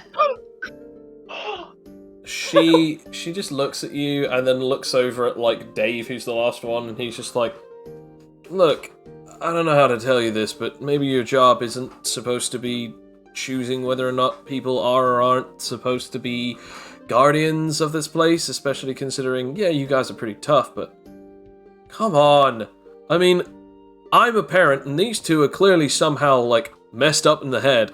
I think that we should just definitely put it to the point of, they beat someone who was killing people, and I am just trying to make sure that my son and I, my wife, my son and I, don't get killed or eaten to death or whatever by some other kind of sociopathic nutjobs who believe in fighting. So why don't we just take care of this whole situation by just leaving it the hell alone, alright? Yeah.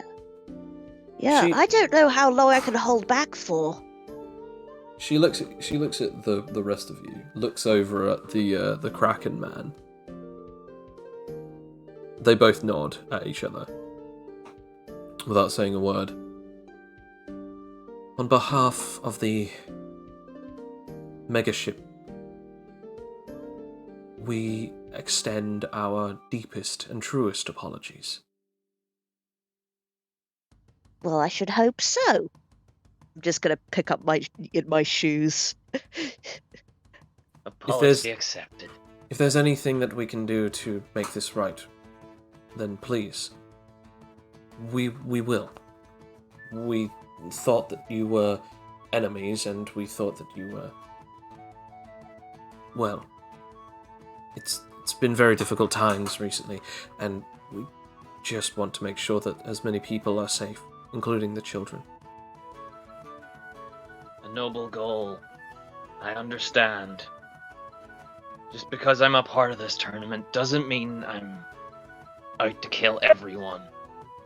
I just wanted to participate to just or take part, not to kill. Very Yeah, well. and I wouldn't hurt any kids. They haven't got any points. Everyone just stops dead and looks at you for a second there and just But also they're kids! I'm going to pretend that that's what you said at the beginning. Okay. Both things can be true. Well, I'm very sorry, and I'm now going to have to explain myself. Both of us are to the captain. But Yes, I hope so. Yes. Yes. again, Well, we're very sorry. don't worry. You were doing what you thought was right. Yeah, except from if you think is what right is basically traumatizing a child, then yeah, absolutely. You did what you had to do. Dave, obviously, not seeing the upper side of this situation other than that he doesn't have to fight any longer. Well, You stay up. Rack is putting on her shoes. Hopefully I haven't got any gook on my new dress. Just out of curiosity, why did you think that we were evil? What, just because of the bands? I mean, look, I understand that you knew that she was holding a band, but come on. I mean, I was wearing my hoodie on the entire time. I was being very careful, and there's no way that you could have seen that it was glowing. On top of that, this guy's covered in robes and stuff, and he's also got long sleeves, so how the hell did you figure out that the two of us were tournament people? I mean, what, did you watch the TV or the subnet and see that the two of us were in some fights or something? If I had make a guess, I guess you may have saw the fight with the gambler dude, so you may have recognized us two. Still, but that though. doesn't explain why you also pulled the guy in the white hoodie in. Dave, was it? Yeah, thank you, by the way, for case in point. Well, there's actually a bit of a sore subject now that we realize that you actually aren't, evil. Someone came to us with this information, about, well, just before I gave my announcement. I was hoping to fish the three of you in. someone's spreading stories about us. Well, I'd say so. I haven't seen them around since, as a matter of fact, since they told us. Couldn't quite tell who they were, though. They were in an incredibly keen suit and wore a very strange-looking wooden mask.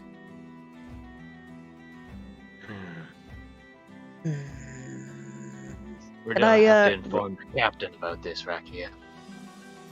Indeed we do. Another enemy.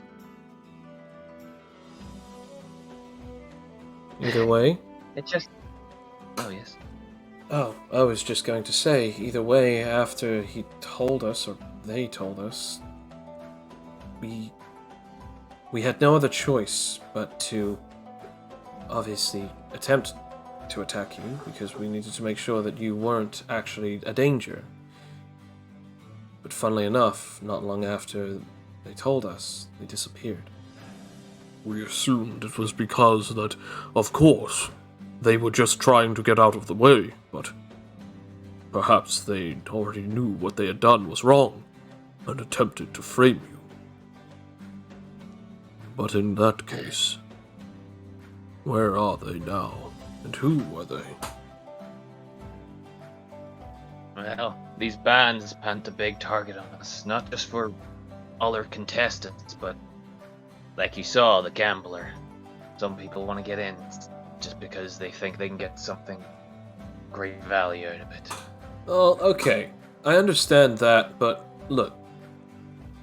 What the hell would a random masked dude want with us if they're not even going to be the ones to try and kill us? It could be an underhanded tactic, like with less competition, let other people take us out, so they don't have to bother with us, or pick us off when we're weak. Perhaps. Because that would kind of make sense, right? Yeah. That, and maybe they would think that if one of these nice staff did manage to defeat us and got our points, maybe they would try attack them afterwards when they've been weakened during the fight. That's true. You could have got our bands if you killed us. Or defeated us really badly. Oh. We actually had no idea that that was a thing. No. We were not under the assumption that if we had defeated or killed you, not that we were trying to kill you, that's not exactly why we do this. We were just trying to subdue you, or even defeat you. We were not trying to cause any permanent harm or even death upon you. But if we had defeated you... You had been brought into this competition along with us. Yeah, and I wouldn't like that, you know. So whoever it was a denizen here. Meaning that, of course, they're the ones to blame for this. Should we go and try and look for them? How long ago were they here? About half an hour. Probably not even that, now that I think about it. It's it, and now I think you can guess what I'm going to do. Yep. Folks. Yep. Okay, like, without any warning, this is what, let me just find the role requirements for prey tracking. You know what? I've got veteran survivalist, so I'm going to use that to roll advantage on this, because... Okay, so you'll need to know exactly where they were / where they stood. You also need to know if the exact scent is the pinpointed scent of that person, and then you'll be able to track them. I mean, technically you don't have to do any of that, but obviously I could just troll the heck out of you and go, well, actually, you just smelled Dave as you see his shoes, and now you can track Dave for the next hour. Yep. But I was like, Better I'll keep get an eye them on to. I'll get these people to say, like, where exactly was they standing? Let us show you.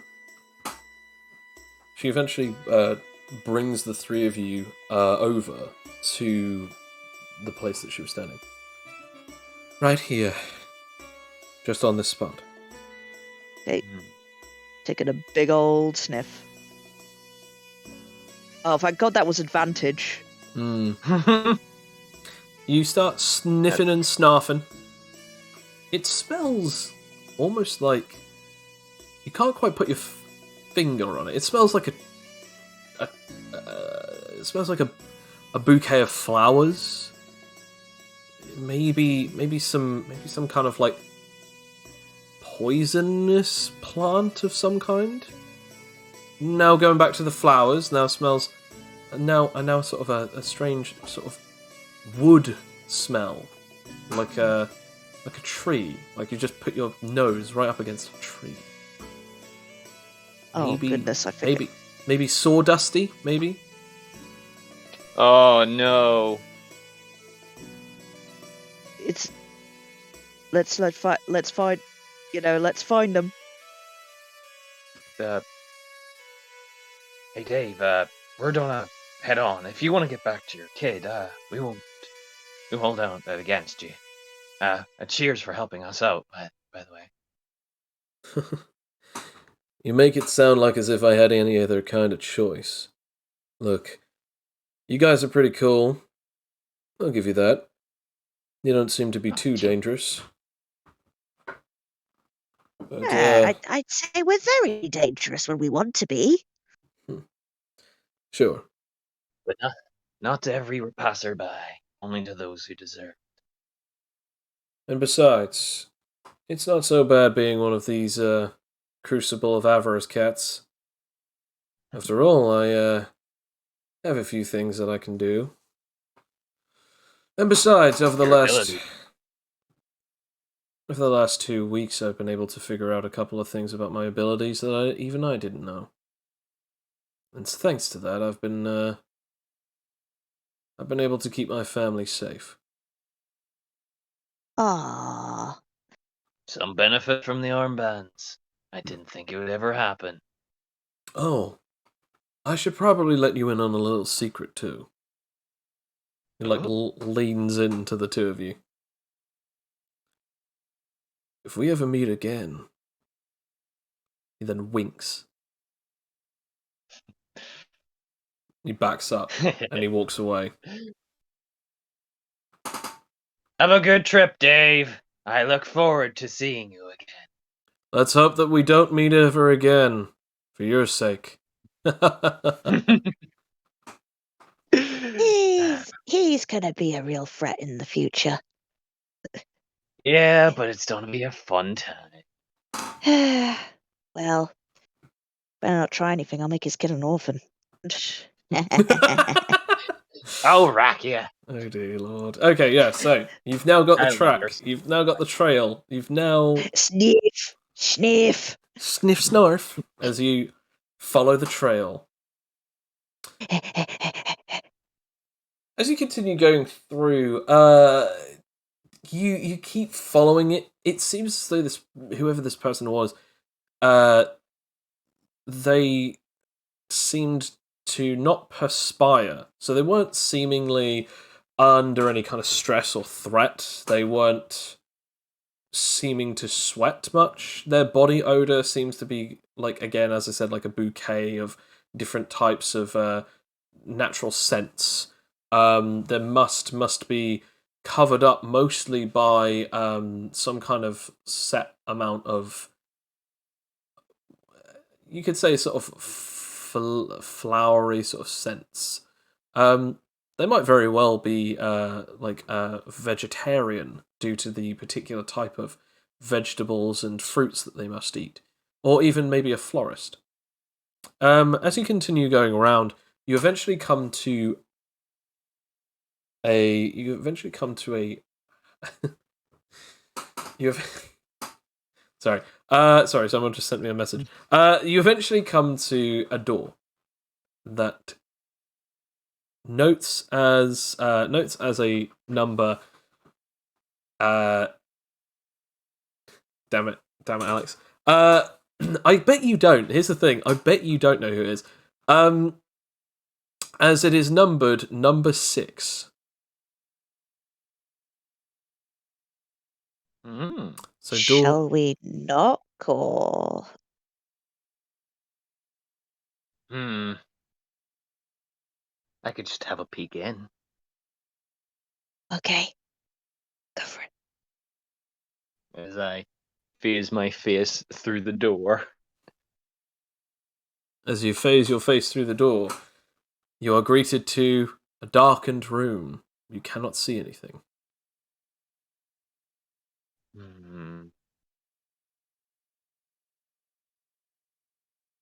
Is there can I see a light switch? You cannot. Again, Damn. it is pitch black.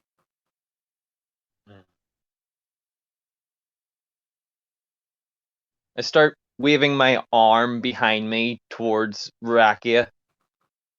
To take a hold of it, I'll take a hold of it. Okay. Grab. Roll me SP for Reality's Gift.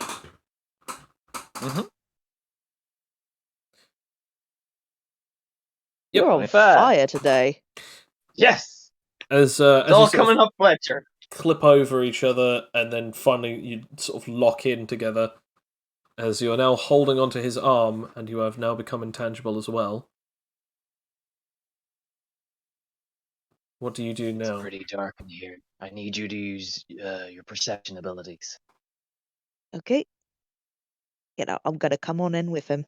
As you walk on in, Since roll since me we're perception with disadvantage, Rakia. Yeah, god damn it. Yeah. +9.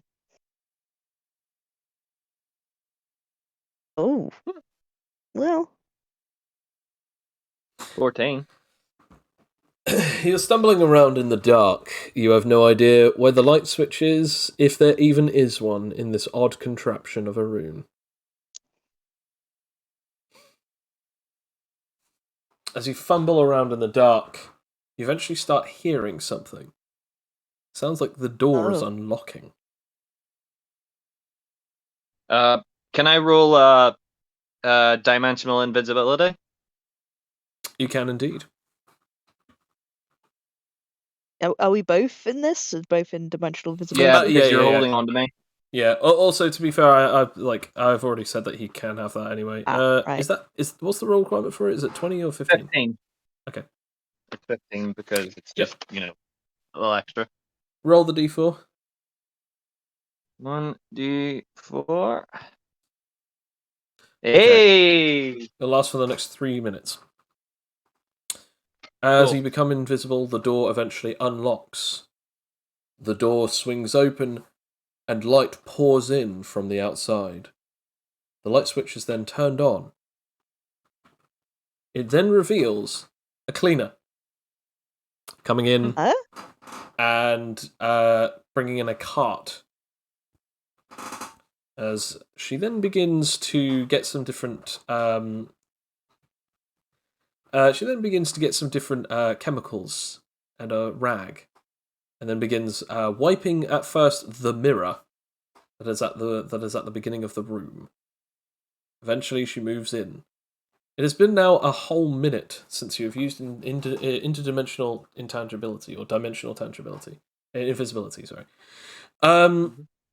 She goes in, and she, along with you guys, now starts seeing the room for the first time properly. The sheets, relatively neat and tidy. You can definitely tell that someone slept in them. But again, there is no actual proof that anyone is in this room. Is there... May- Can I roll investigation to see if there was someone using this room? I mean, you can definitely tell that without even looking. Like, you can definitely tell that someone was here because the bed was definitely slept in. It was lazily put back. It wasn't tucked in like as if it's been stuff. And also, Raki, you remember what like a compulsive person looks like when they like set their room back. So you knew that like even this is a little messier. Like in the terms of the bedspread and stuff, like this is a little messier than the other ones. Yeah, you're not entirely sure. So, if I use my super senses to just have a look around, just like while we're still invisible, just to see, is he completely gone? I mean, is he left this room? Is there anything of interest in this room we could perhaps pick up? Roll me a roll. Yeah, I guess roll me either a perception check or an investigation check. I'm gonna go investigation. Okay. Investigation is always best. Yeah. You can't exactly tell if someone was here moments ago or someone was here hours ago. It's so difficult to tell. I mean, you obviously didn't see anyone walk out of this room, but at the same time, you're like not sure. As you keep looking around, you can't really find any of their personal belongings. It seems as though that like if they do have anything, it's either long gone or they basically brought everything with them. Up until that you get to the wardrobe. When you get to the wardrobe, you basically open it up. You don't open it up, you pass through it, obviously, to have a look. And you can't really, again, it's pitch black in there, so you can't really see. That is your second minute gone. You have 1 minute left.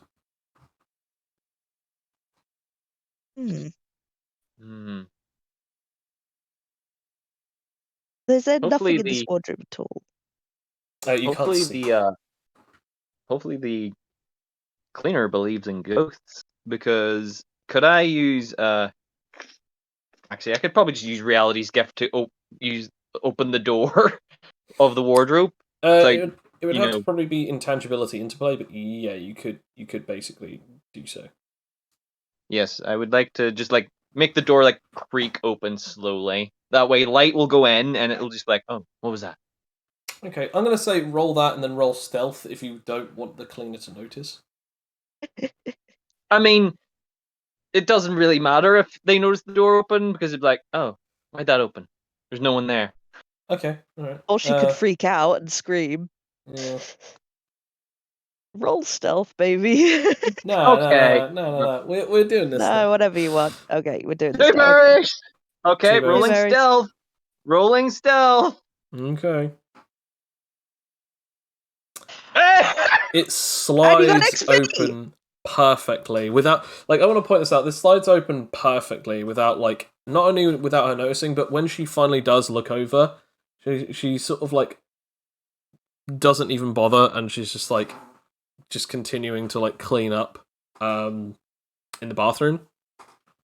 She like looks back and then just goes back to cleaning the bathroom. As you're like opening this, as you've like opened this thing, you can now actually see inside of it. There's a couple of suits, but as you're sort of looking through them, like, I want you guys to either roll me I'm gonna say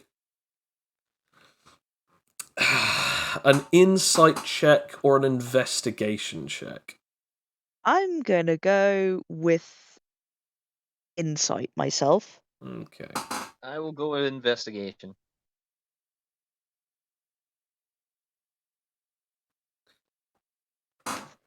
So as you're sort of trying to determine the nature of these particular types of suits, you're like looking at them very carefully. Obviously, like, if you try and touch them, your hand just goes right past them without any resistance whatsoever. But as you're looking through it, you then sort of start to notice something. That smell is coming from those suits. Like, they smell flowery. In fact, this particular suit, even though it's like a perfectly blackened suit, it smells minty. And it smells like nettles. Fletcher, as you're sort of passing through and having a look at some stuff, you notice just down by a certain part, a small sort of like a card. As you sort of look at it, it actually, weirdly enough, looks like one of the cards from Alliator's deck. And it seems to be the Joker card. Ooh.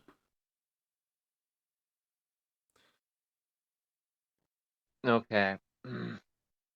So this is an Animite card from his deck. The only one out of two that he actually had in his deck. And it's on the floor inside this particular wardrobe. All right.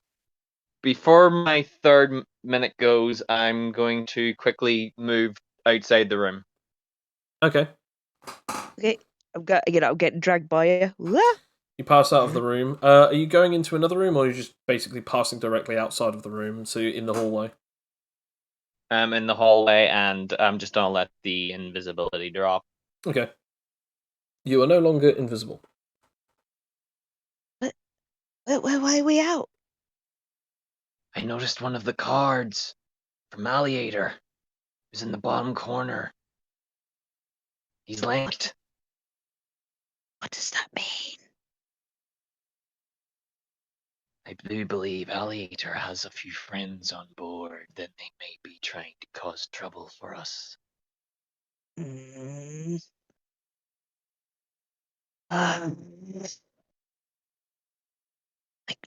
What do we do?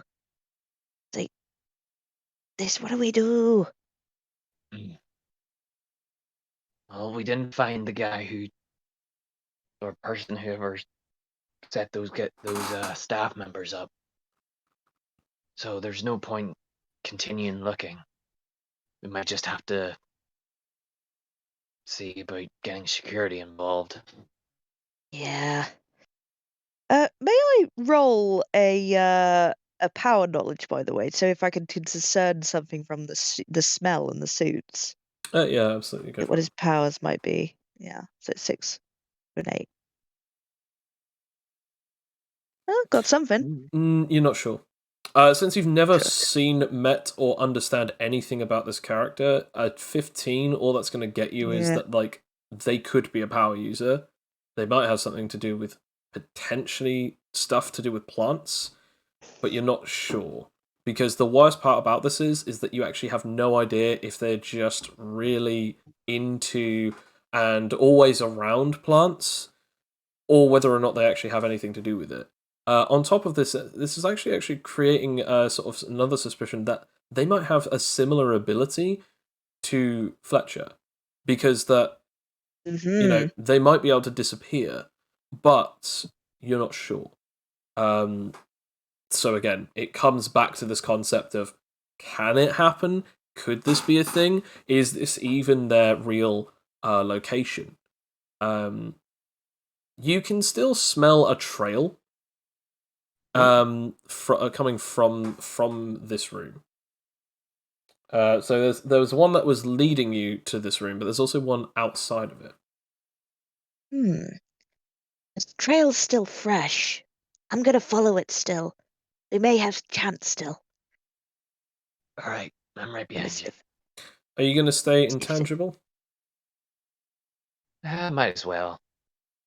It at least lets us move a little quicker, and we won't be blindsided if anything happens. Okay, fair enough. We're going hand in hand on an adventure. Yeah. Adventure! This way, over this way, that way. As Raki is sort of like trying to point you in the right direction, obviously you're the only one who can pilot this movement. As you're sort of like taking Rakia wherever she points you. As you eventually get through a few of the different decks, you get to the actual main deck, the outside looking deck, where you guys fought Alligator yesterday. And you can smell where this particular large sort of floresty smell was. What are you getting, Rakia?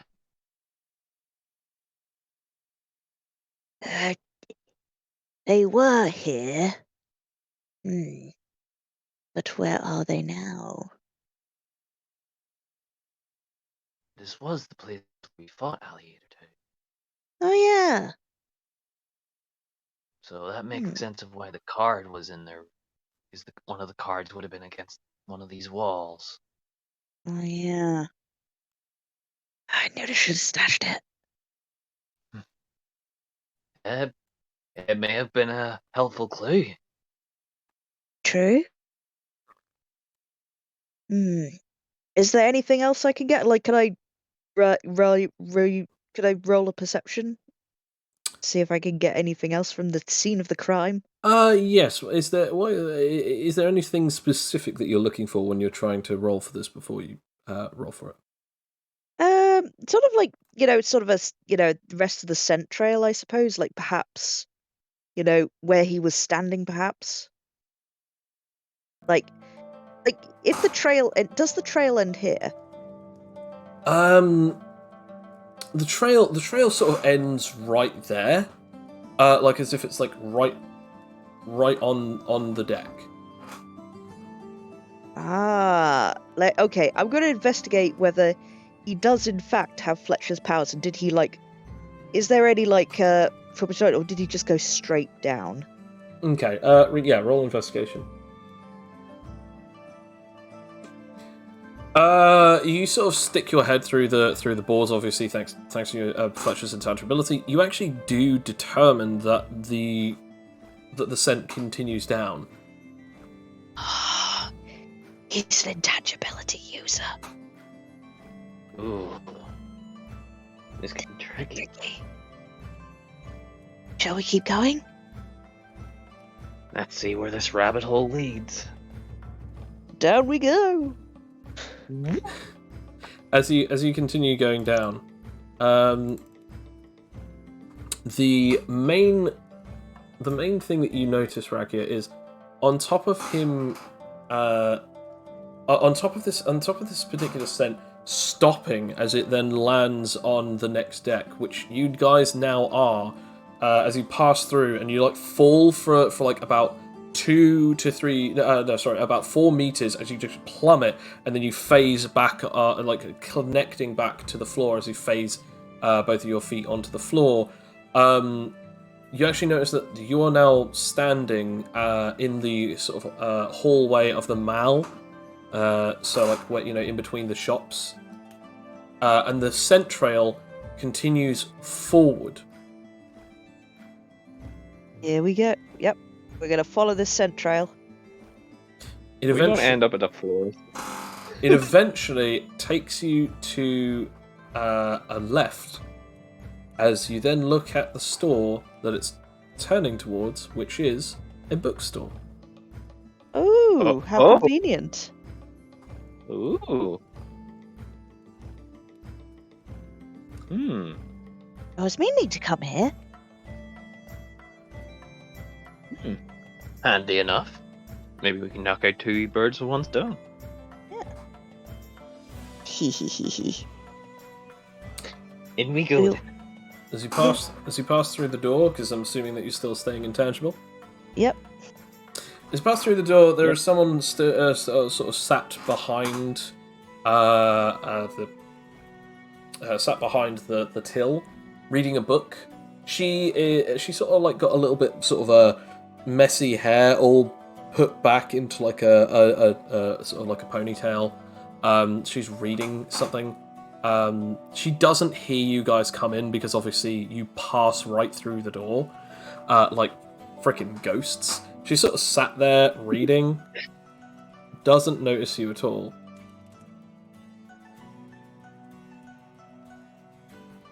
Hmm. Doesn't look like there's anyone else other than the clerk.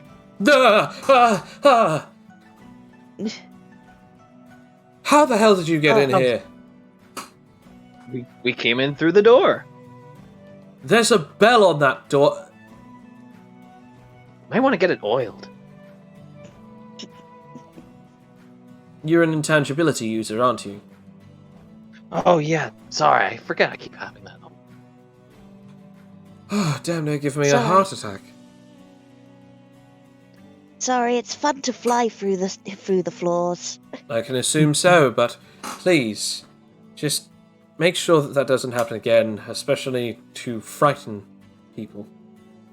Not so many Sorry. people Sorry, are we as... saw your bookstore and we were really excited to see what books you have. Oh, well, if you're more than welcome to take a look around.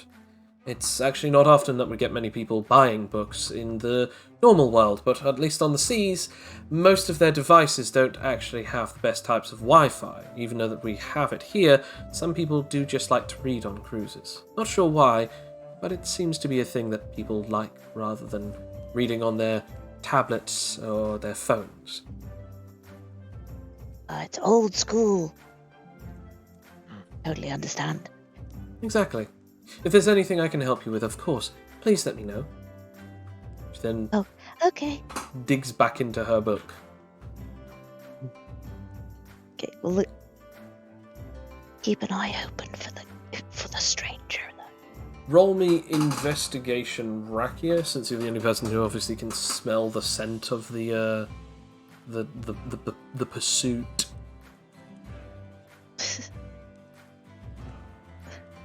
The trail is kind of a bit frantic. It kind of mixes and melds with almost everything in this shop. Oh, damn that new book smell! So good, isn't it? I know, but messes with my scent. Sorry, did I hear you say messes with your scent? What does? Well, it's the new book smells. Well, you Right. know how books smell? Like No, books? I got that, but what do you mean? Why is it messing up your smell? Well, there's a lot of books, and they've got a lot of smell. But why is that a bad thing when you said that it was a good thing, but then you said it was a bad thing? Well, we're trying to find another smell that Can we've been following. Can I ask what? Was Well, it kind of a flowery smell, didn't you say? yeah, it just smells lovely, like flowers and nettles, and just very, very woody. Right. Okay. Why are you following that smell? Well, not to put too fine a point in it, but someone has been spreading libel about us. Slander. And you think know. it might be someone who smells like flowers? Oh, I absolutely know it's someone who smells like flowers. Okay. Yes, the two nice staff pointed us in the right direction. Okay, very well. So it's kind of like a mystery, kind of like one of the murder mysteries, or even a frame job in one of the novels. Yes! Ah, you get the point. So you're kind of like trying to be detectives, or even sniffer dogs. You're trying to find the clues and figure out who it is. Yeah. I usually track things down like food and stuff, but you know, it works on people too. Oh, I did notice something. A more recent smell. I must have been away just for a few minutes, but when I came in, the entire place smelled much nicer. I was quite concerned, but it did smell a lot nicer when I came in. So perhaps someone who you're looking for, that person, might have came in during the time that I was away. Oh. Do you mind if we have a look around trying to get this, try to alienate the smell? Of course, go ahead. Thank you so much. Oh, also, if you have any how-to books as well, would there be a section there? Yes, of course we do. What particular things are you looking for? Oh, everything. Right. Pretty much, yeah. We're looking to put our hands in pretty much every pie. Yeah. Oh, and maybe some things about, well, this is going to sound silly, but everyone keeps thinking I'm Husconian. Well, I just thought, you know, and I don't speak a word of Husconian, so I thought, well, maybe I should learn. I can do that in about an hour. Do you not understand why people would think you are Husconian? No? Okay. Is it my accent? I'll get you a book on the history of Husconia. Perhaps that might help you. Oh, okay. She starts going around and trying to take books that she thinks that you might be interested in. And she also asks if there are any books that Fletcher might be interested in as well, so that she can also do the same.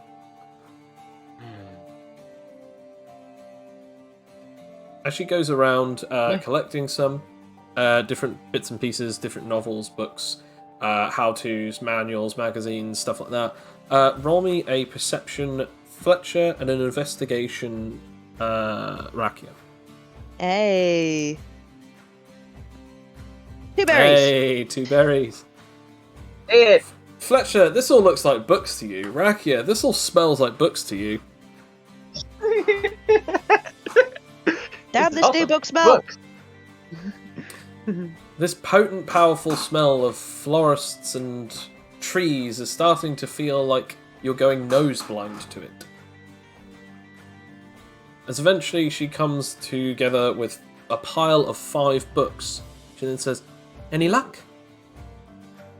No, I think the trail's gone cold.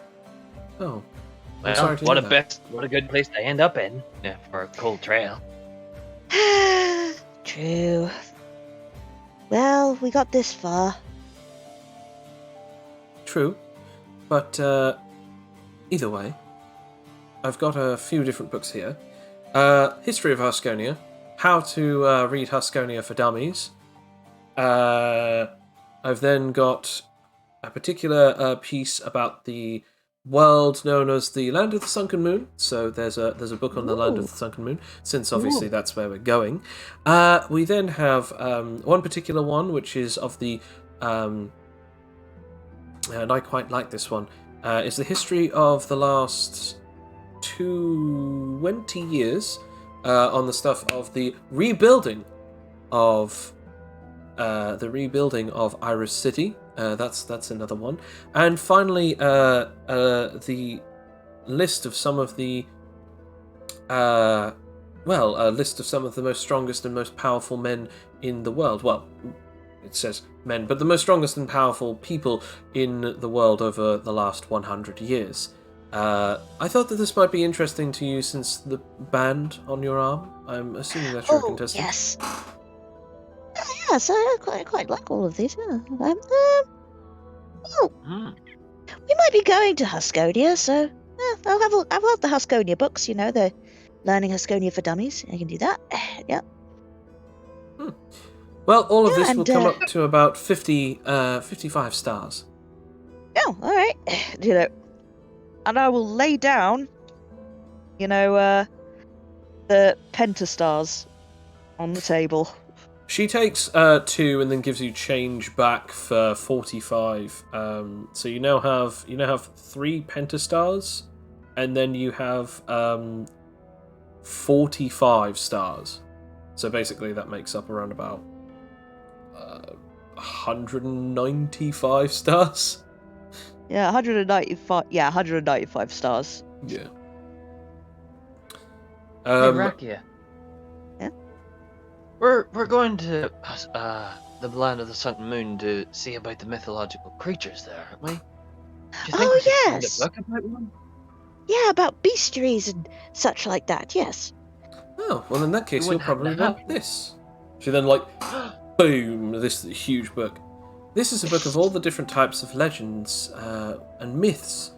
It dates back to a bundle of different things, but most of these are based on stories now. So the different ancient myths of monsters and creatures over the last couple of hundred, if not 500 years. Some of them are even from the land of the sunken moon. They have chapters on different countries and different locations. Right here we have the Shmookawab. As she then points over to something that looks like basically a koala bear, but made of sludge. Now, the Shmookawab was only found recently, within the last 100 years, ever since powers began to be a thing. It's basically a small bear-like creature that eventually became a mimic of sludge.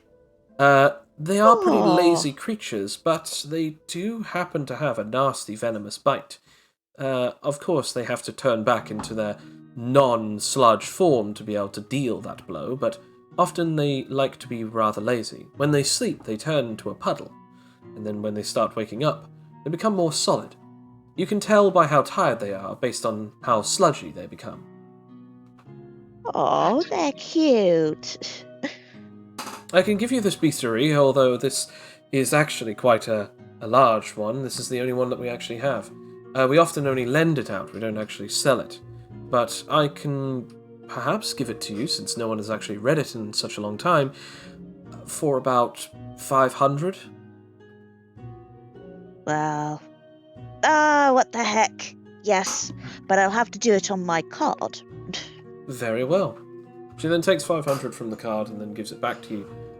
You now have a worldwide encyclopedia of monsters from the last 500 years. When I say monsters, can you write all of myths, this stuff monsters, and down legends. for me? Can you write all this stuff down I've for me? immediately forgotten it, so I will write that whilst you guys chat. Yeah. Okay, yeah. The bestiary and all of those books you said, the Learning Huskonian History, the Rebuilding of Iris City, and World's other ones. strongest people. World's Strongest People. Oh, this has been a nice day out. We had a fight. We're tracking down a libelous scum. We've been speeding around the entire boat, seeing nice things. We had fun on the bouncy castle. Yes. Well, till it attacked us, but it was nice. It was still fun. Still Good time fun. it was. I was the bounce master for a while. For what I could see, it was quite exhilarating. I did get disoriented. So there's History of Huskonian, the Rebuilding of Iris City, the World's Strongest, Huskonian Language for Dummies, and what was the fifth one? It's the World's Strongest People, I think. Yeah, You mean the great big one? Oh, no, I know No, that there was another one. there was a fifth one because I gave you 5 at the beginning. So there was the 2 Huskonian ones, The one based on Land of the Sunken Moon. The Land of the Sunken Land of Moon. the Sunken Moon, that's it, yeah. The Land of the Sunken Moon. And then finally, Bestiary.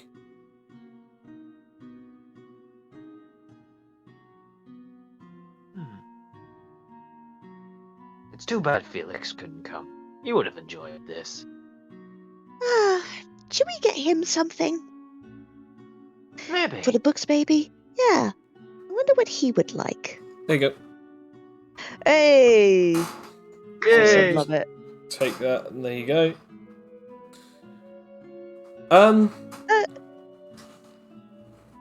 Perhaps I could roll, what could I roll to see what, like, other people in our party might like? I guess you could say either history or intelligence. Like, it'd just be flat history. It's both the same. Yeah, fair I'm enough. gonna go I with shall do the same. intelligence. 6, 7, 8. Oh, Hey. we're so insightful of our friends. I'll Yes. say the both of you can come up with some stuff, but I'll say, Fletcher, you can think of, like, oh, maybe Cloak might want a book on martial arts or a book on weapons or something like that. He might like the Land of the Sunken Moon Encyclopedia, although it might also seem a bit. If you give that to him, it might seem a bit, a tad patronising, considering that that's literally where he comes from.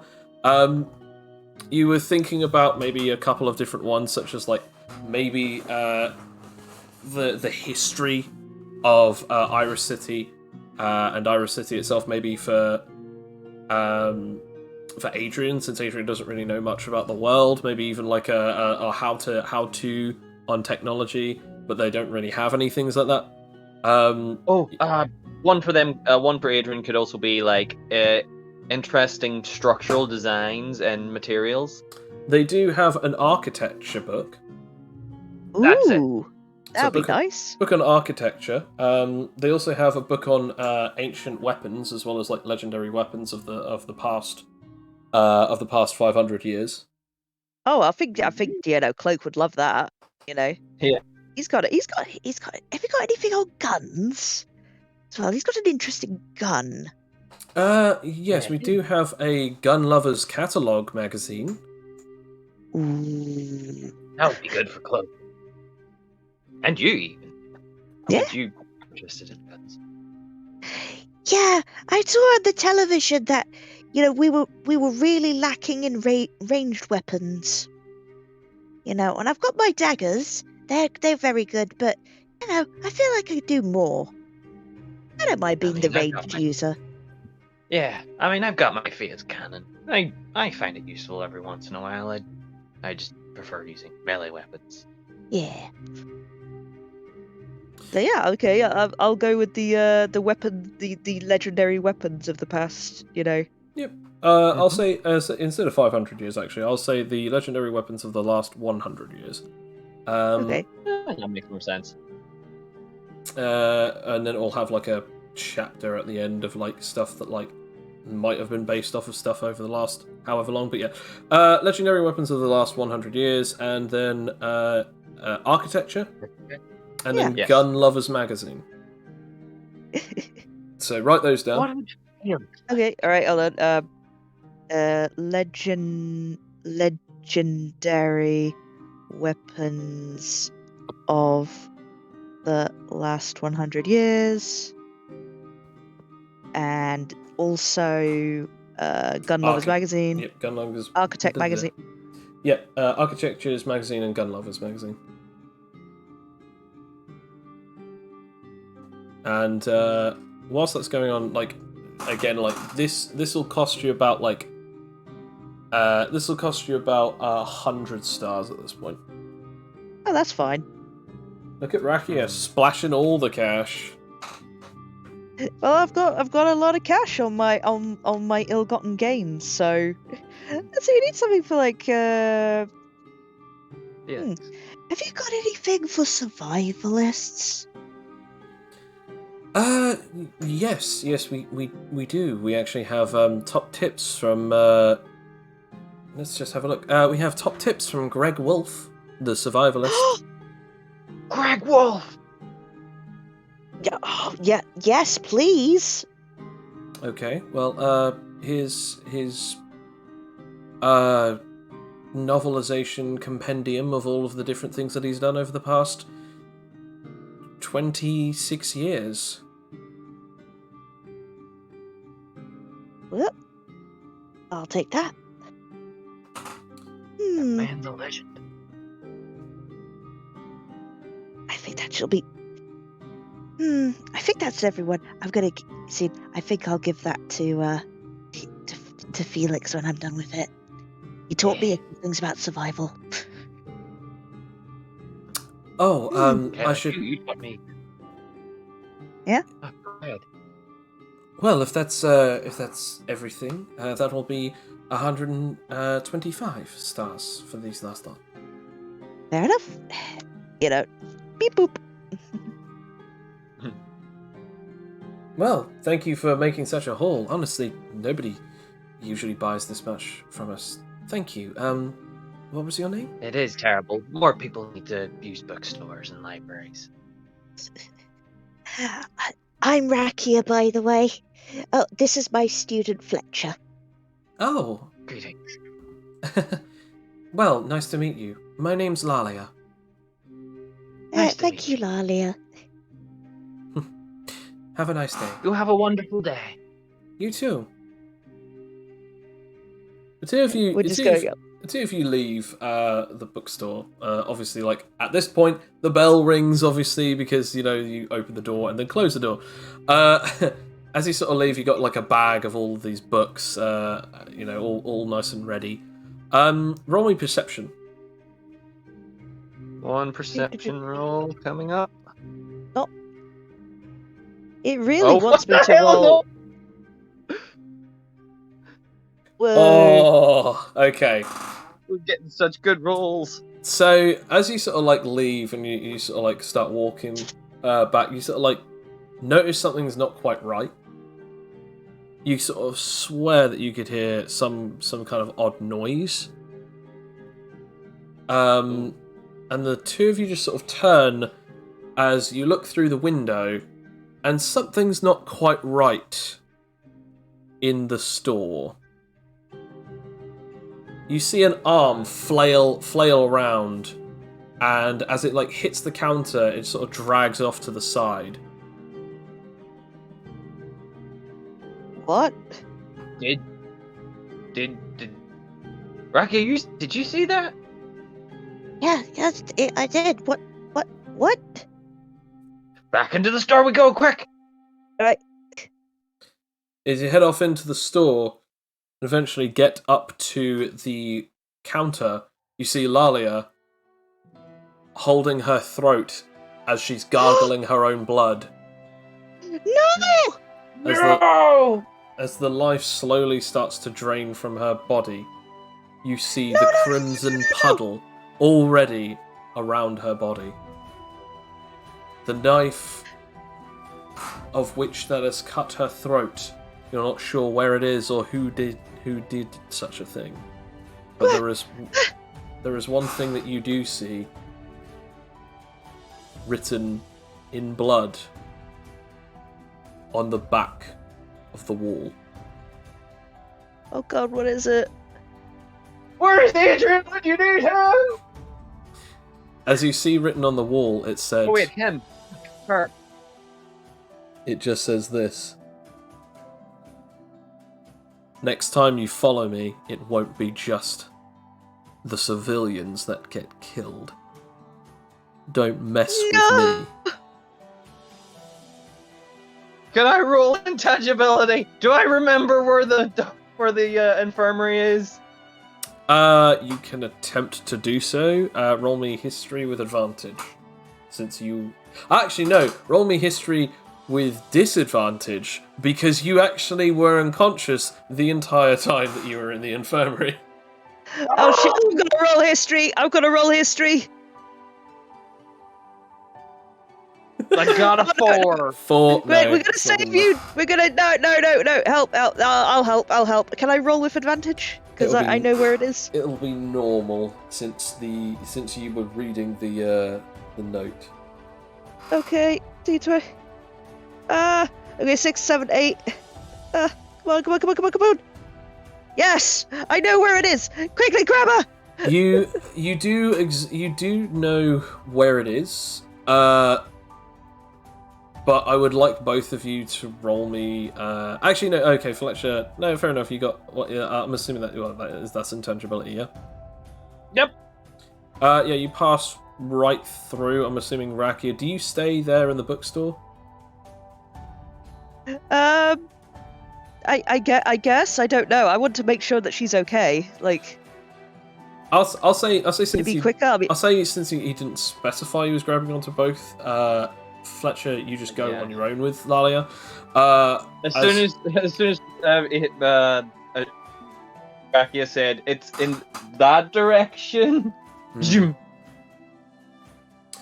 As you as that happens, Rakia, roll me a perception.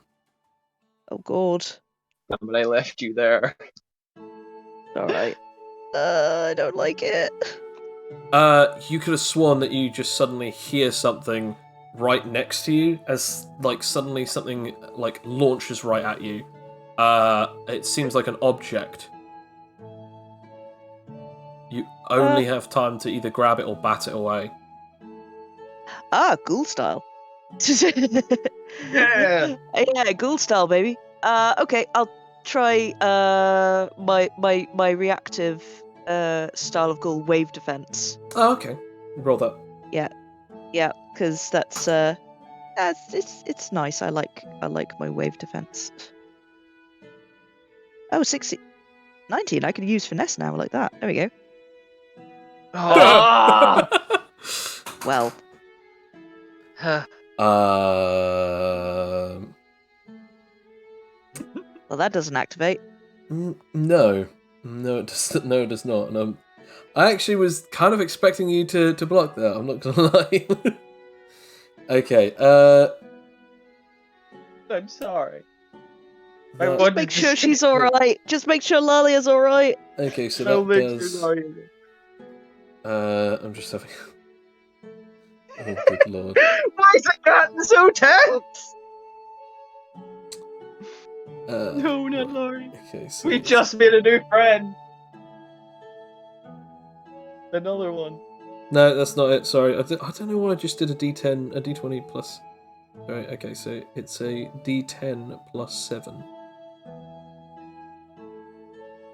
As Ow! basically something stabs into your shoulder with a great deal of pain, as it seems to be some kind of like almost like strange sort of like really jagged looking rock that's shaped into the form of a knife.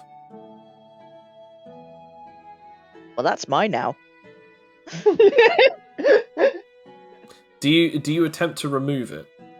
Yeah, I'm removing it. Yeah, fair enough.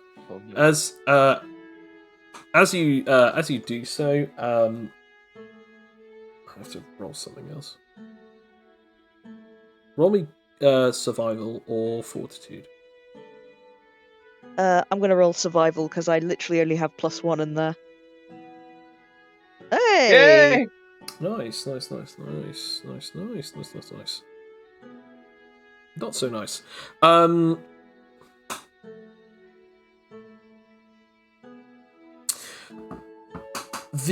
As you go to touch the dagger, it sort of like sort of fires out of you as you grab it, and it then fires out of your hand as it like opens the wound even further. It does not cause any further injury, but it does now 4 points of damage as it flies out, as it then stabs right into the wall in front of you. So basically, are end of the you? wall that's covered in blood. Yep.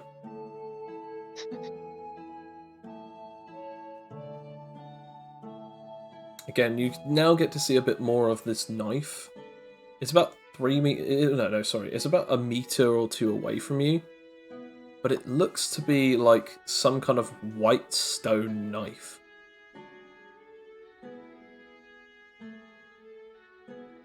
Can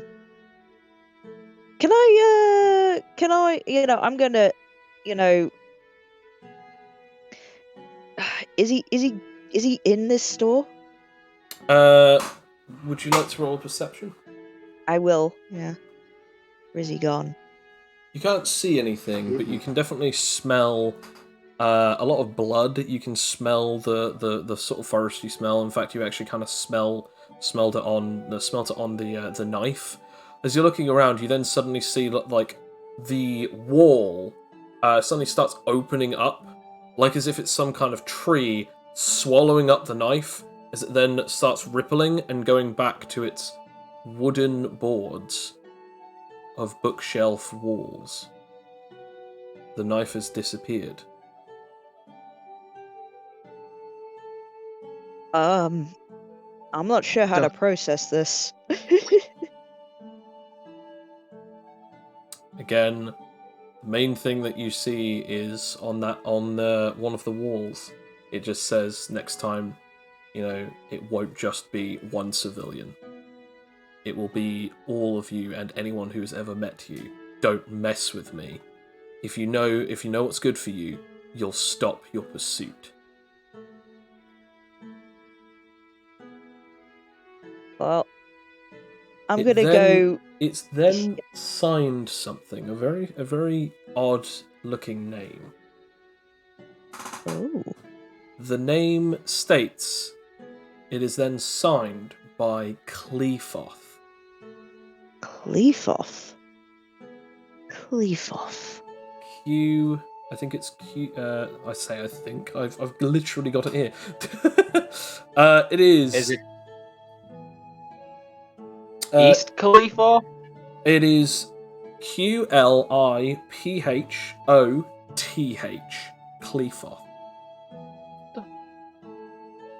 Cleefoth. Cleefoth.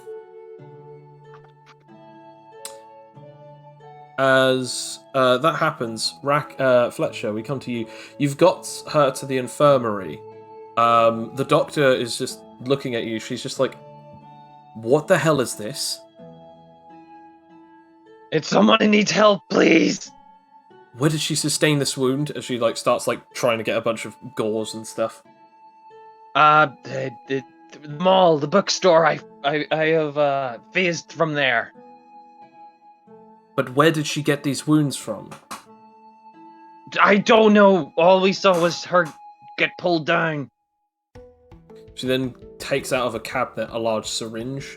She then injects it straight into the side of her neck. She waits. Nothing happens. Oh God. Did something meant to happen? Doctor.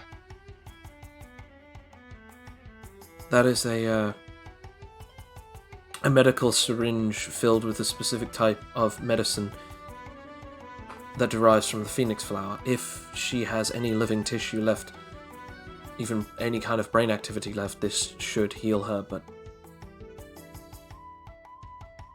it's not. She's dead. Fletcher slams the wall. That is where we shall end our session. Ah! I just wanted to go on the bouncy castle! Thank you very much for every one of you who are listening. If you wish to listen to more content, the next episode will be out next Sunday, where we actually go through some stuff and see what will happen to our two brave heroes alongside the rest of their companions. I'm sorry, Lalia. Thank you very much for listening, and have a wonderful night. Bye. Bye. You monster.